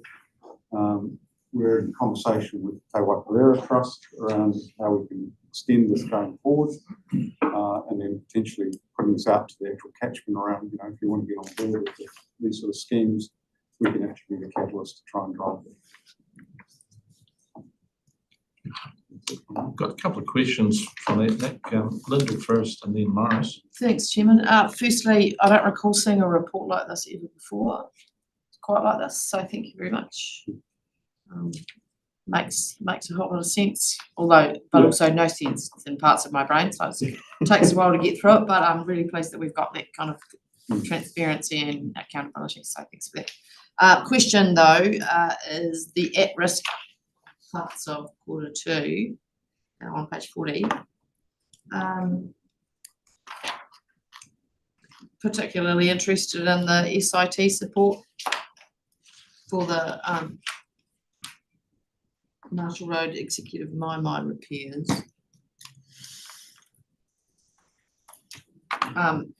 What part of that is it?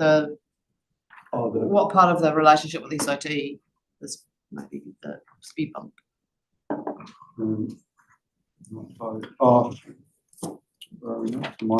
Page 40.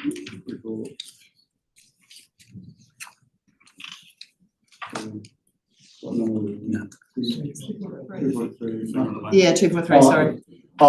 What's happening there is it's being held up mainly due to the consent requirements. It's technically within the scientific reserve, having a building in place is for the problem. Okay, so it's not the SIT Not support. the SIT, they've actually done their job, Strictly done it very well apparently. Yeah, right, okay. And the other question was 7.2 on that same page, the website. So what we've done is, up until now, the Waituna website is hosted here at the ES. We're still hosting it, but what we've done is given our new project manager, Sarah Yale, rights to actually going through and actually update that. So she's going through doing the revamp of the whole thing, because there's a lot of outdated information in there, so we're just bit by bit upgrading it to And distancing ES from that responsibility. we're still going to be linked in that, so ES still has overall control over it. Okay. Thanks very much, Nick. I'll just make a comment on that. You mentioned about the width of the report. Maybe have some, you mentioned we've got a new project manager, so that could be an output of that, I'm just assuming. So that's really good to see. Indeed, that is the case. She could come and see us. Yeah. I should be happy to come. Well, note that down, Nick. I will. We'll do something like that. Chair, Oh, I'm yes. meeting with her on Friday, so I can extend that invitation. So, question from Morris, then Jeremy. Mr. Chairman. Yes, this whole report, and particularly the Waituna, the Waituna Trust annual report is very good, very informative, very well set out. So that is really good. I'm just wondering about the Webster Block pilot, and I hope we're not going to have to wait for 100 years to see whether or not it's successful. And wonder exactly what the pilot is. Are we going to be getting some trees and planting them this autumn and winter and spring, or are we going to wait longer? No, my understanding is that the planting will start taking place later this year. And then it's I can't remember which organisation. One of the pictures on here were done by, we actually got it done here,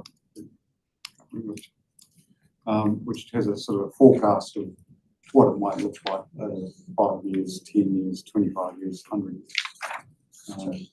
So, Mr. Chairman, can I ask that the information that we get from this work, are we able to disseminate that so that other people can see what's possible and you know what the costs are and what the problems are and what we've done, all that sort of stuff? Through you, Mr. Chair, that is part of the goal of Waituna, is that we are trialling things so that we can share those findings with the particularly our partners, but also our wider community. And so where things work, it's a great thing to learn from. That is really encouraging, because I see the work you're doing with Vera Ecos in these groups. This stuff is really quite cutting edge around biodiversity credits, and for a lot of people it's highly complex, and if the trust could make sense of all this in a way and provide some sort of template for other land owners in the region, not only in the area but in the region, would be absolutely, that would be great. So that's a really good idea. Lucy. And just very quickly, just to add to the it's a really important part of our land as well. So it's really crucial learnings for us to take through into the Leading on Our Land program. And so it, as a pilot that we're doing in partnership with these other agencies, gives us, a real opportunity to kind of stretch and see what we can achieve. The work that the Trust had put together in the briefing for the restoration project is very detailed, and as Nick's alluded to, there's kind of a 5 year by 5 year by 5 year schematic, I guess, of what they're aiming to do. So, as I said, I'm meeting with Sarah and Kane Duncan from Fonterra, who are really critical to this project, at the end of this week. So, one of the things that was on the agenda was inviting them in so that we can talk about how it's going and what they're learning and what things we might want to take forward for a council workshop on the Leading on Our Land program, as that scope comes back to you in the next month or something. That's good stuff, I think. Jeremy, you had a question. Yeah, I'm quite interested in the Jordan Creek sediment traps, just the numbers that are coming out of that after the first round of sediment monitoring, albeit it was like just about a year ago. Quite significant numbers. Yeah. I was just wondering, are we able to get some data, like I take it there are the sizes, inlet, flows and things like that. I think all that data will be around. Just for when I'm sure we they, can get there. just to obviously, you know, it's really interesting this to see because it's on a major, it's on a creek obviously, so. Yeah. But it's quite surprising how much sediment has sort of been left there behind, so it's good Yeah, to it's see. actually quite impressive to go and look at. Yeah, well, that's the other thing. This might be quite keen to have a look at it too. So. Yeah, no, it's good. A square box with a couple of numbers doesn't really. Could have put a picture on behind it. Looks quite. Telling the story, but it's. You want further information? Yeah, look Jeremy? on that track. That's what I'm saying. Anything. You've got that covered, Bryce? Okay, thank you. Any other further questions? I did just have one other thing that Yes. just reminded me. So before I was talking about CERN, so CERN have approached the Whakamanawhai Waituna Trust and coming out for a visit in a month's time. So we're going to take them for a ticket tour around.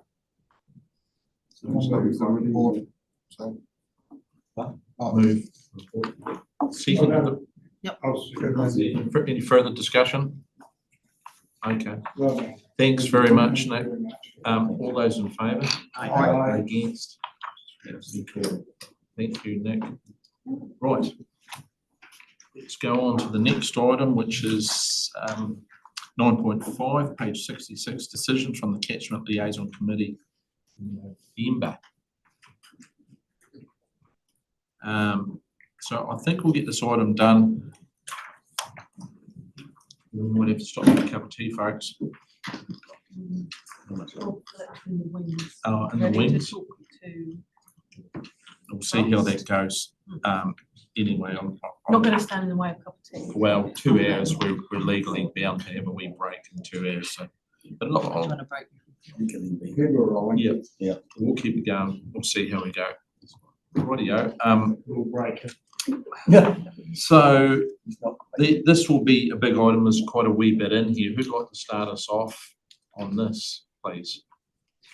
See two of yous up there. Do you want me to start? Yep. Shall I start? Yeah. And then hand over to staff. So very quickly, the paper before you is a summation, obviously, of all of the Catchment Liaison meetings, AGMs from the back end of last year. I was very privileged to be able to go and achieve the ticking of the box of all of them, went to all of them, met all the chairs, met all of the committees and heard the good work that's happening across the region. There's some process things in terms of making sure that they're tabled and making sure that you've seen what the recommendations were, which is what's the purpose of this paper. There needs to be further discussion both with the CLCs but also with yourselves to figure out where to next for 25 with the Catchment Liaison committees and what they might need for us going forwards. But I think I've just don't normally Skype from the seat next to the chairman, but It sounds like you're going to. huge amount of work and effort goes into organising these events and then attending them and doing all the logistics around them and then getting the minutes all sorted. So to staff from across the whole building, really, it touches quite a lot of places. So I was Johnny come lately, but it was a really good experience for me to be able to go around and meet everybody and hear directly from them about what's happening. And just on that, could I say that how much you appreciated going to every meeting around the region to get a really good feel of the groups and their needs and wishes. So thank you very much, Lucy. But Ella and Tanya will Yes. talk about some of the details. That'll be good.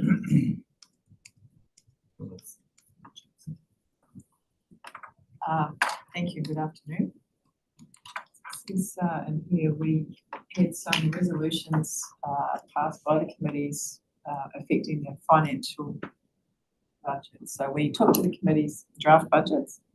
The draft budgets were the LG committee two budgets, and we were looking for feedback from them. The feedback I thought overall was pretty positive. In fact, I found the meetings in total were much more positive than previous years. And perhaps that was because some of the things we've been debating have been a little bit more settled and more understood.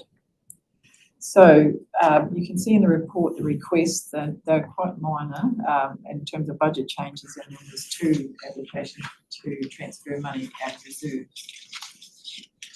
Nick Rewa, after much debate, want to increase their general maintenance budget by 16,000 from 234,000 to 250,000. page 67.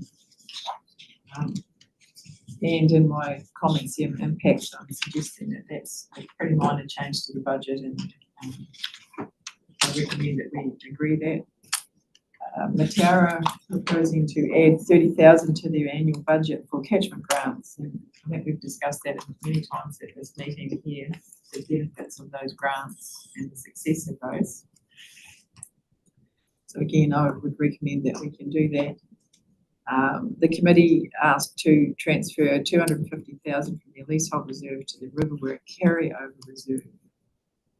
So again, in the detail here, I've noted that they have in the past and have all been running down their carryover reserves quite substantially, which basically means they're funding more work from previous rates than they are from current rates. It can only ultimately lead to them running out of money in that area. So their request is to transfer $250,000.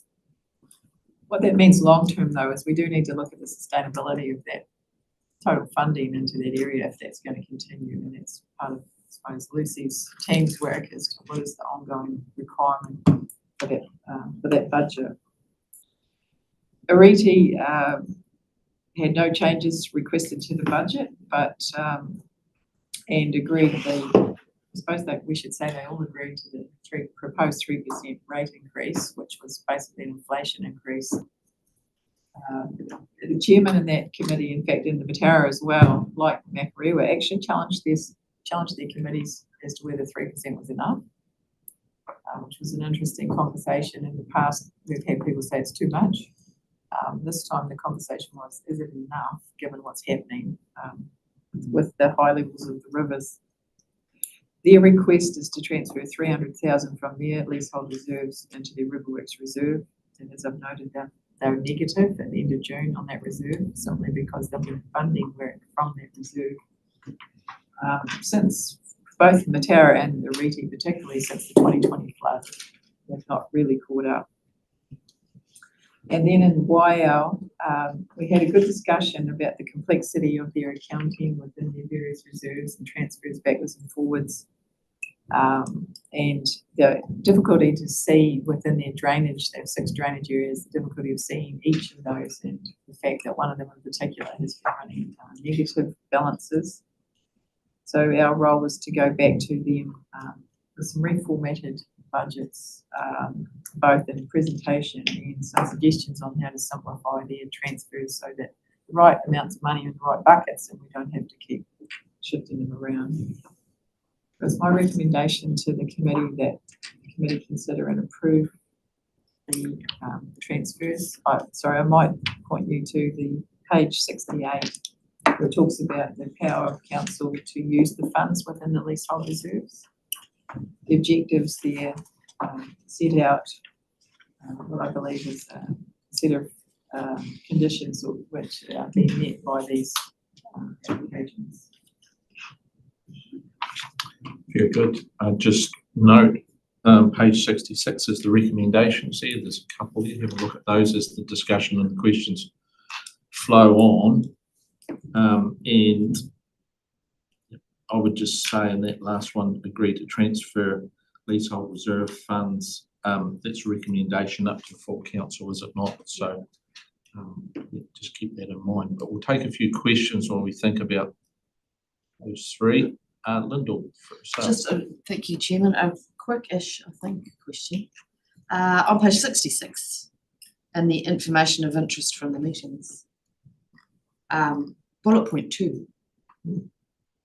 I'm just interested in whether there was any competitive nature involved in that kind of re-election, or whether it was just rollover of standing positions. I don't recall any. Lucy might be able to answer that one. So through you, Chair, no, there was no competitive nature of the elections or re-elections. There was some different co-chairs and some sharing of responsibilities and some contingency conversations about, there's been a lot of people who've been involved in certain catchments for quite a long time, and so the idea that it was sitting all in one place. So there was a couple of new nominees from the floor for those, in some of those areas, to kind of be either co-chairs or deputy chairs, so that there's some contingency planning occurring. Yeah. I think what you're touching on though, and that speaks to, is the process things that sit around these committees, and that's definitely something that we want to be talking more with them and yourselves about over the next wee while. And also, if I can, Chairman, thanks for this, because it's really good to have a comprehensive report of all those happenings so early in the piece, and with such good information being able to be added on. So thanks very much. Just on that question, there's a lot of complexity and knowledge to be gained, and some of our chairs and co-chairs have a lot of really good knowledge, and it's hard to get that across. It takes time to get that across to the vice chairs. So it's a bit of a process. Paul, you? Yeah, no, thank you. Very comprehensive, very good. We keep asking for minutes before we go to the catchment liaison meetings. Copy of this would be good too. This is really good, you know, with a lot of the key points and resolutions and actions. The minutes we have to sort of dig deep into the minutes to find them, but this is quite a good breakdown, especially the likes of, I'm looking through the WALE one, and I'm looking through the agreement, scope of work towards global consent, and Meridian. And it'll be good to do a wee check of everything that was discussed last time before we sit down next time and see if nothing's done or something is done. Maybe it would be good to go through this with the chairs as well. Yeah, so through you, Chair, so the chairs have all provided feedback on all of their individual minutes and were directly asked before we compiled the summation document that's in front of this. So they've had an opportunity to input and share and change and tweak anything that they wanted to. I think one of the key takeaways from the whole process for me was all of the committees were really different in terms of how frequently they meet through the year, what their functions are, how they run, and those kind of process pieces. Whilst they don't all have to be the same, our level of service to them and how we support them needs to be a bit more consistent, and that certainly is touched on as some of the conversations I have been on the periphery of prior to taking on this role. So I think you're touching on a really important point, which is they all wanted the minutes before you barrel into another AGM, but actually they're useful for them to be having in the interim. And so how do we build those conversations through the year in a different way? Yes, and from this I can see my name mentioned quite a bit, so I might have to be quiet. It was noted.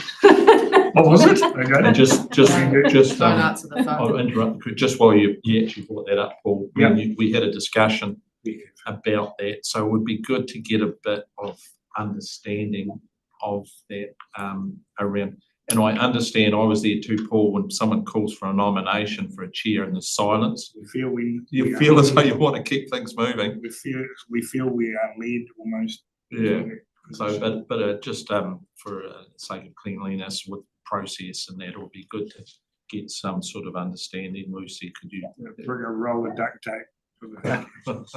Or something along those lines. I think it touches on the clarity though for roles and responsibilities, both for yourselves as council, but for them as well. So they want to understand, because a lot of you'll see in the minutes, and I noted when we were there, some of you are listed as members of the committees, and some staff were included in previous minutes as well as members of the committees because they happened to be in the room when the membership was being taken. So it's those kinds of things that we can work through. And maybe, for those committees to be read out so that the chairs understand who can vote and who can't in any particular reason. So, and some of them have subgroups which are very helpful and technical and help them in the interim, but it's different everywhere. So. Oh no, that's very good. Thanks for bringing that up, Paul. It was good. Jeremy and then Lyndall. I was just going to say, we even had chairs changing the items around just to maybe suit their agenda rather than the agenda of the committee. I'm happy to say that. But I just in regards to obviously the lease land budgets, we obviously need to look at our budgets. It's very good to say, yes, we haven't seen how that affects, because it does affect our reserves, even though we know the money's there, but due to income from there.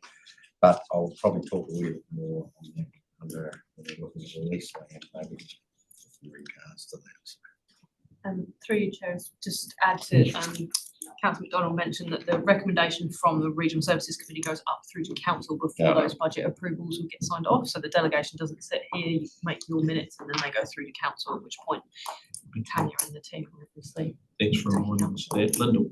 Yeah, thanks, Chairman. Just for another quick follow-up point to Councillor Evans. Now that these minutes and the précis of are available to this meeting, they're all available to everybody. So, the committees have a responsibility to a certain degree to hunt out the information that they need also, and it'll be on the website, right? So maybe we just need to provide them with a link in particular, but it is still always going to be there, so I can find it. It's down, then Jeremy. Chair, I have a sort of a question, I'm not sure if it's real for everybody, around mana whenua representation in these liaison committees and or lack of. More a question of whether there are, and if there aren't, can there be or should there be? Well, that's a really good question, isn't it? Like anyone like to comment on that, or could we find that out, whether there is that representation should be or there could be? Jeremy, you want to make a comment? I can just, actually, firstly, I will answer your question. I know Mataura are always asking for local Runanga to be there. And so, and it's also a point of contention, why aren't they there? So they might have another agenda why they want to be there. But it's actually, we need everyone in the room, it's certainly important. I think it would be a real powerful to have iwi there in this discussion, because they are, but again, it's getting everyone in the room.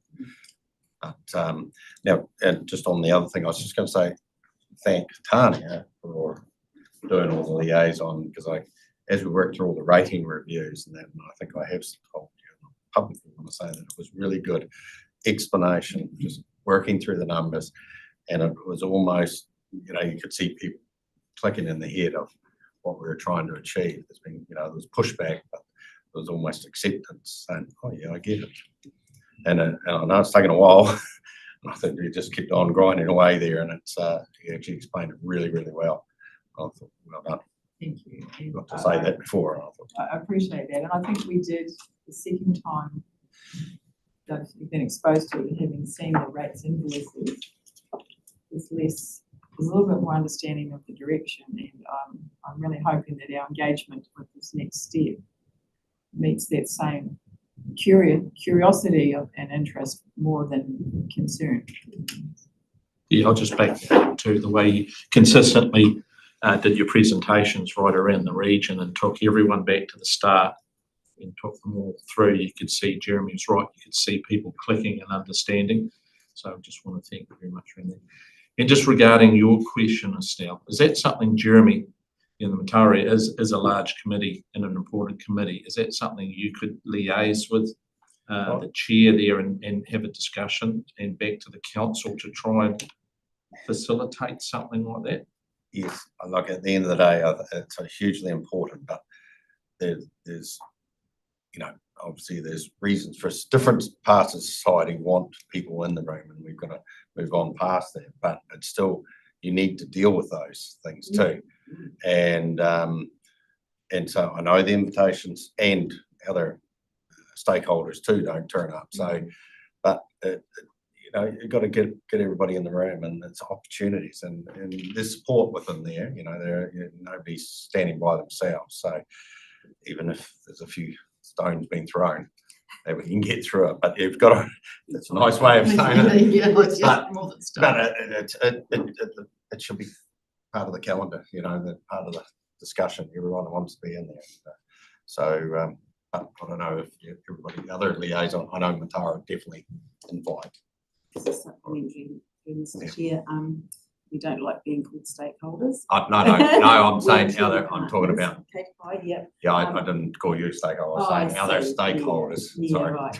Don't worry, I got there. Talking about stakeholders. Separation. But equally, I think too, it's a case of an obligation by these liaison committees to create a pathway for mana whenua to be involved, and using our our philosophies of manaakitanga, if they can understand that, while we can't always be where we want to be and need to be, for it enhance our mana and our right in those spaces. So happy to work with anyone to help this happen. Yep. Lucy.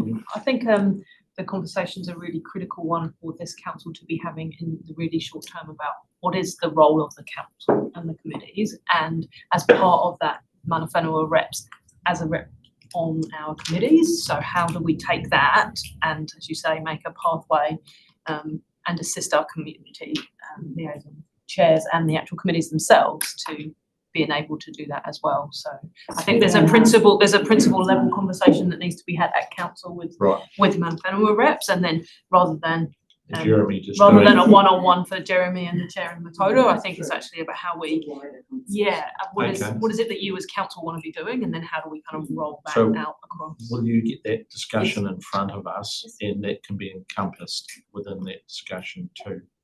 You just want to finish off there, Jeremy, and then we'll do it. Apologise. I know I did say other stakeholders. It should be in there. But even that's an educational point that not a lot of people pick up on, isn't it, what you've brought up? And even if that's what we can do. So we've got a bit of but also Paul, I've got Paul and then Morris. Yeah, thank you, Estelle, absolutely agree. I raised a few things and I know partners, but there's some groups of stakeholders that are invited to these well ahead of people that are, or groups that are partners that we need there. So, and maybe it should be a time for catchment groups to look at their terms of reference to include partners more so than ever. I also mentioned the 1996 agreement for the Waiau.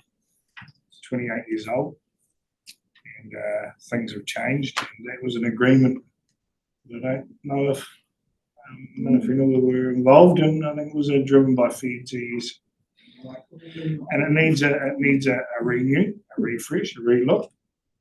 And Morris is sitting there wondering where I'm sort of heading, but it's all about being open and transparent and having all the flavours involved with our decision making. Morris. Thank you. Yes, well, actually, Sid Cormack was involved in the Wooden Party way back, and he's not with us now, of course, but he had a very good contribution. My question, Mr. Chairman.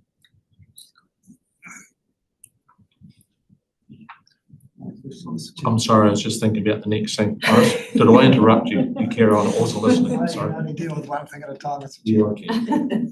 I'm not included in the attendance at the Ariti Liaison Committee meeting, but I was there. And I'd like to add to that, and Estelle, don't you get upset.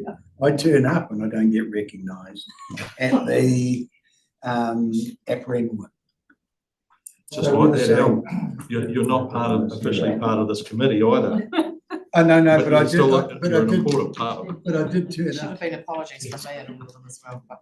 Okay, so that's a wee bit of housekeeping. Thank you. No, not really important, but my question was related to the previous discussion that we just had about attendance of other people. Now that we're moving to away from a catchment-based rate to Going to a capital. Yeah. That means that the people that are paying more now than they were in the past for works on the rivers need to have a greater voice on these catchment committees. Now, can't imagine people from Invercargill really wanting to go to these meetings, but they are paying more now. They will be paying more. Started to, and if we go the full way, they'll be paying more. And so they should have greater representation. Somehow, I'm not sure how you do that, but it's something I think, Lucy, you touched on this really, but it's a very important point. So I want to make sure that happens going into the future. Well, maybe that speaks to Estelle's point there earlier, isn't it? And what Lucy said about its broadening out. Yeah, so, Al for the last question and then we'll get. Oh, no, it was just the fact that my name was missed off the Aberema. We've noted that. So look, I think we'll go back to those recommendations unless, are we quite happy to do that now? Will you, Ella, if you wanna?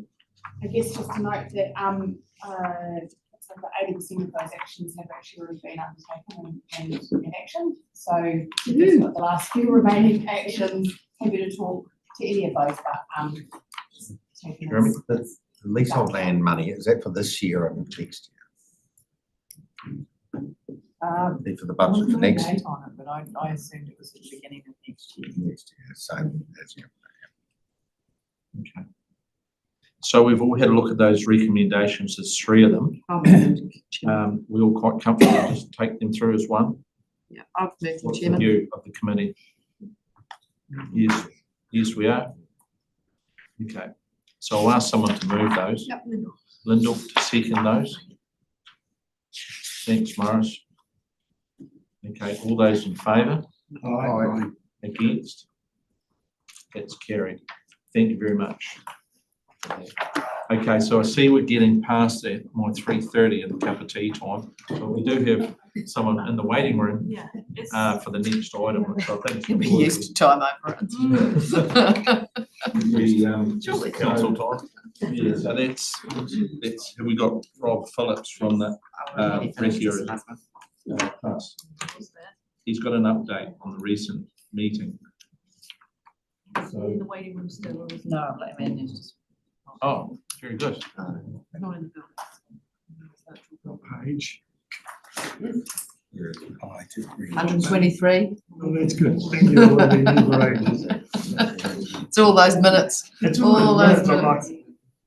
rolling. That's why, Thank you. that's why this version's quite helpful. No, I have it downloaded on my computer. Right. There we go. He's there somewhere. Rob is there.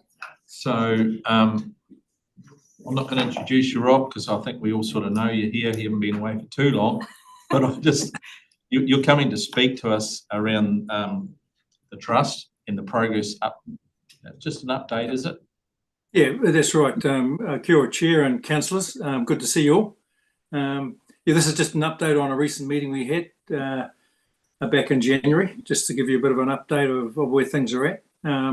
Yeah, I'll take the report pretty much as read, but just a wee summary. As you know, this is New Zealand's largest predator-free project. We're making good project. We're on track with all of our milestones. There's been quite a shift in the last few months with the department contracting Zip to do the eradication part of the project. So the trust's, if you like, scope is now biosecurity, which we're doing in partnership with ES, and thank you for that. It's really appreciated. And also the Ngātahu aspirations, and also we're working with Zip, who are the contractor, on some of the community engagement. And there's quite a bit of that going on at the moment. Yeah, as I said, we've met all of the milestones. We've, as a result of that, our scope being redefined, we have right size, if you like. That's the right term, isn't it, these days? And we've now got a smaller number of trustees, and we're having fewer meetings. We're having quarterly meetings with a Zoom catch up in between, just to keep everyone in the loop, if you like. So look, the projects, the predator-free side of it that I'm sure you're interested in, the contractor to Zip, we are still connected to that, obviously. They're now establishing, they're in the process of establishing a team on the island. They're doing some trials, and they're doing some things like what toxins and baits are going to work with some of the rat species that we haven't used before, and also some deer repellent trials, and some ongoing cat work, looking at, because obviously cats are a huge issue over there. The other thing to report, I guess, is as you may well know, the southern dotterels are, which are a unique species over on Rahura, are in serious decline, and is really concerned about the numbers are down to, I think it's 125, 130 odd. and they've been, getting a really hard time from the cats. So DOC's got funding through this, through the latest funding round that came through the International Visitor Levy process, and there's an operation plan for that, which ZIP will use to trial some of the techniques and just see what's going to work over there. It's a suppression operation, not aiming to eradicate, because there's no the dotterel are in the middle of the island, so there's no effective boundaries. But it can be used as a pilot, just to see, to test some of the things that ZIP are working on. The other thing to report, we, as mentioned in the report, we're part of the IOCC Island Ocean Connective Challenge, which is an international sort of challenge looking at protecting biodiversity on islands throughout the world. We've got a challenge here in New Zealand with 3 islands, Auckland Island, with the Chathams and Rakiura. And so there was a ceremony on Friday down at the Marae where that was signed up. That was all signed, and the whole advantage of that is we're now connected to some international organisations, particularly one called Rewild in the States, and that opens up a whole lot of potential funders and gives a whole lot more visibility internationally to this project. So Rakiura was certainly, we were one of 3, but we certainly had quite a bit of profile, and you might have seen a wee bit of that in the media on Friday night and over the weekend. So, Chair, I'll leave it there. I'm sort of happy to take questions, obviously, and so over to you. Thanks very much, Rob, for that update. Appreciate you coming in for that. I might just lead off the first question. Well documented in the media around some articles about local opposition on the island around the methods of eradication. It is still on for pest-free. Is it just the methods that this group is debating what should be used? And maybe Estelle, you could add to this too. So just a view on that and what you're doing about that would be great. And certainly Estelle can certainly add to this, and she can tidy up anything that I haven't got quite right, Estelle. But look, there's always people that have views and concerns about this sort of thing, about using toxins. We do need to use toxins. There's no getting away from that. That's what you've got to do over there, and in an operation such as this. And there will be some people that have views. I guess the positive thing to me is there's a lot of communication going on, a lot of engagement, and that's been really good. And so everyone's having their say. Everyone's listening, and we'll work our way through it. But as you'd well know, there's always some people with different views on these things. Okay, Estelle, would you like to anything you'd like to add to that? Can Rob hear me all right without being on speaker? That would get on mute. Can you hear me all right, Rob? I can hear you well. Yeah. Oh, great. Sorry, I didn't know if I had to take my mic off. Thank you. No, you've done a great job. I would only add that on Wednesday last week we took the international visitors, the philanthropy community, to Rakiura with the Chatham Islands whānau who came across, and the DOC team welcomed us. We did a lot of sightseeing and showed them the state of the forest on the island and the silent, the state of the lack of birds in the forest, and it was really well received. We had some opposition. There were a couple of people with their flags out, and this is an important part of it. I think we can't not let these people have a voice, but education is the key. And we've run lots of community hui on the island, and we're having another one on at Bluff to talk about the 1080 debate.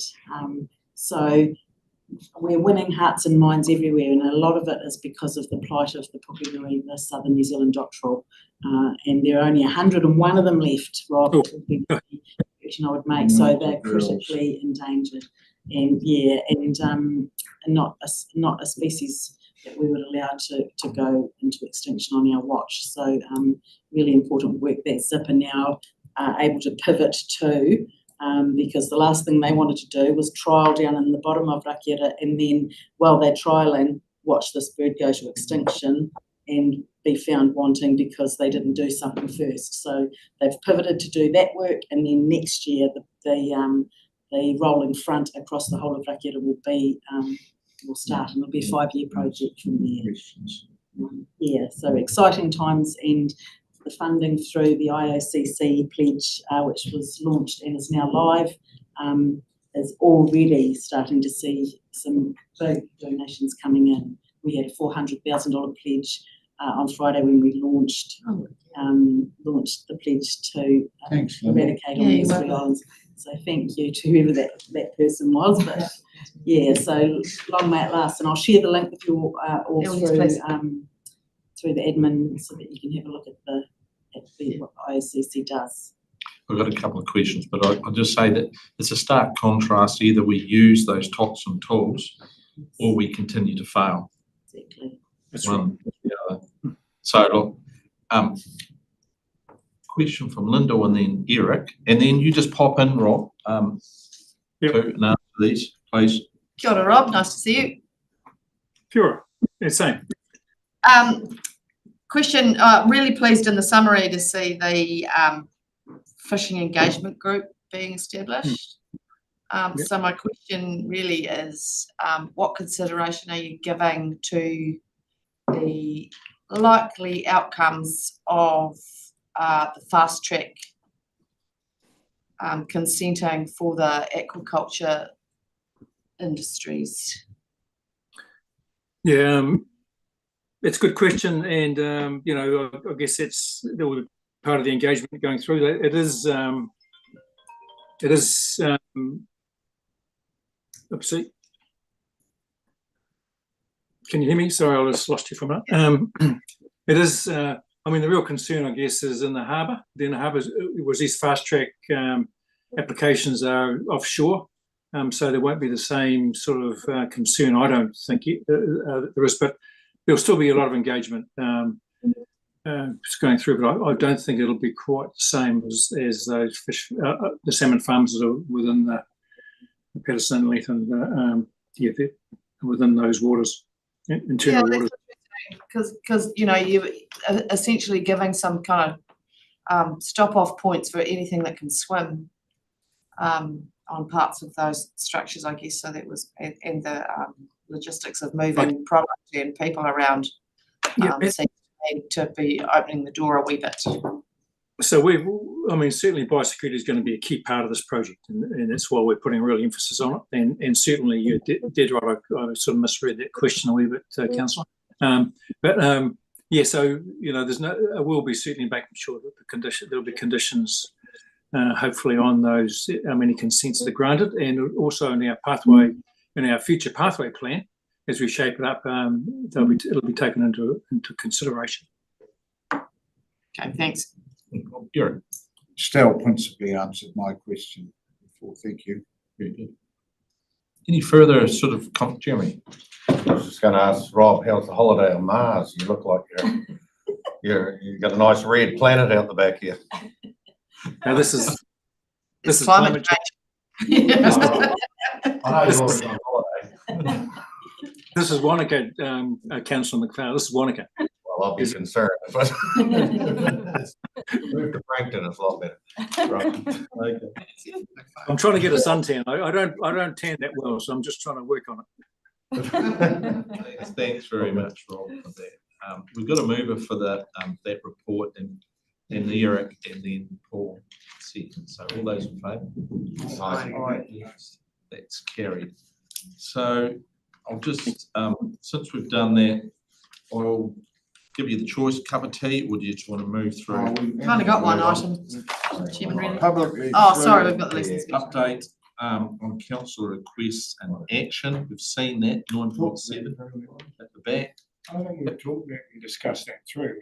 We have just Happy to remove the report. Yeah, I just want to let you know that if you do have any questions, email them to me. I'm going to get them on there for further. And so it doesn't drop off the radar. Lucy has given us a lead of where we're sort of going, so. Yeah. So So- I'm happy to second the movement. item. Second, Right, good. all This is those the in move favour? anyway. Against, that's carried. Very good. Extraordinary and urgent business, no. So publicly excluded business. I'm sure there's always a reason why we have to move into public, and someone always talks about it. Ellie, you talk about that, don't you? Yes, so the reason is to enable any local authority holding the information to carry out without prejudice or disadvantage commercial activities. Do I have a move? Thanks, Jeremy, to second that, please. Thank you, Paul. All those in favour? Against, that is carried. Can we confirm that we are in public line? Industry now.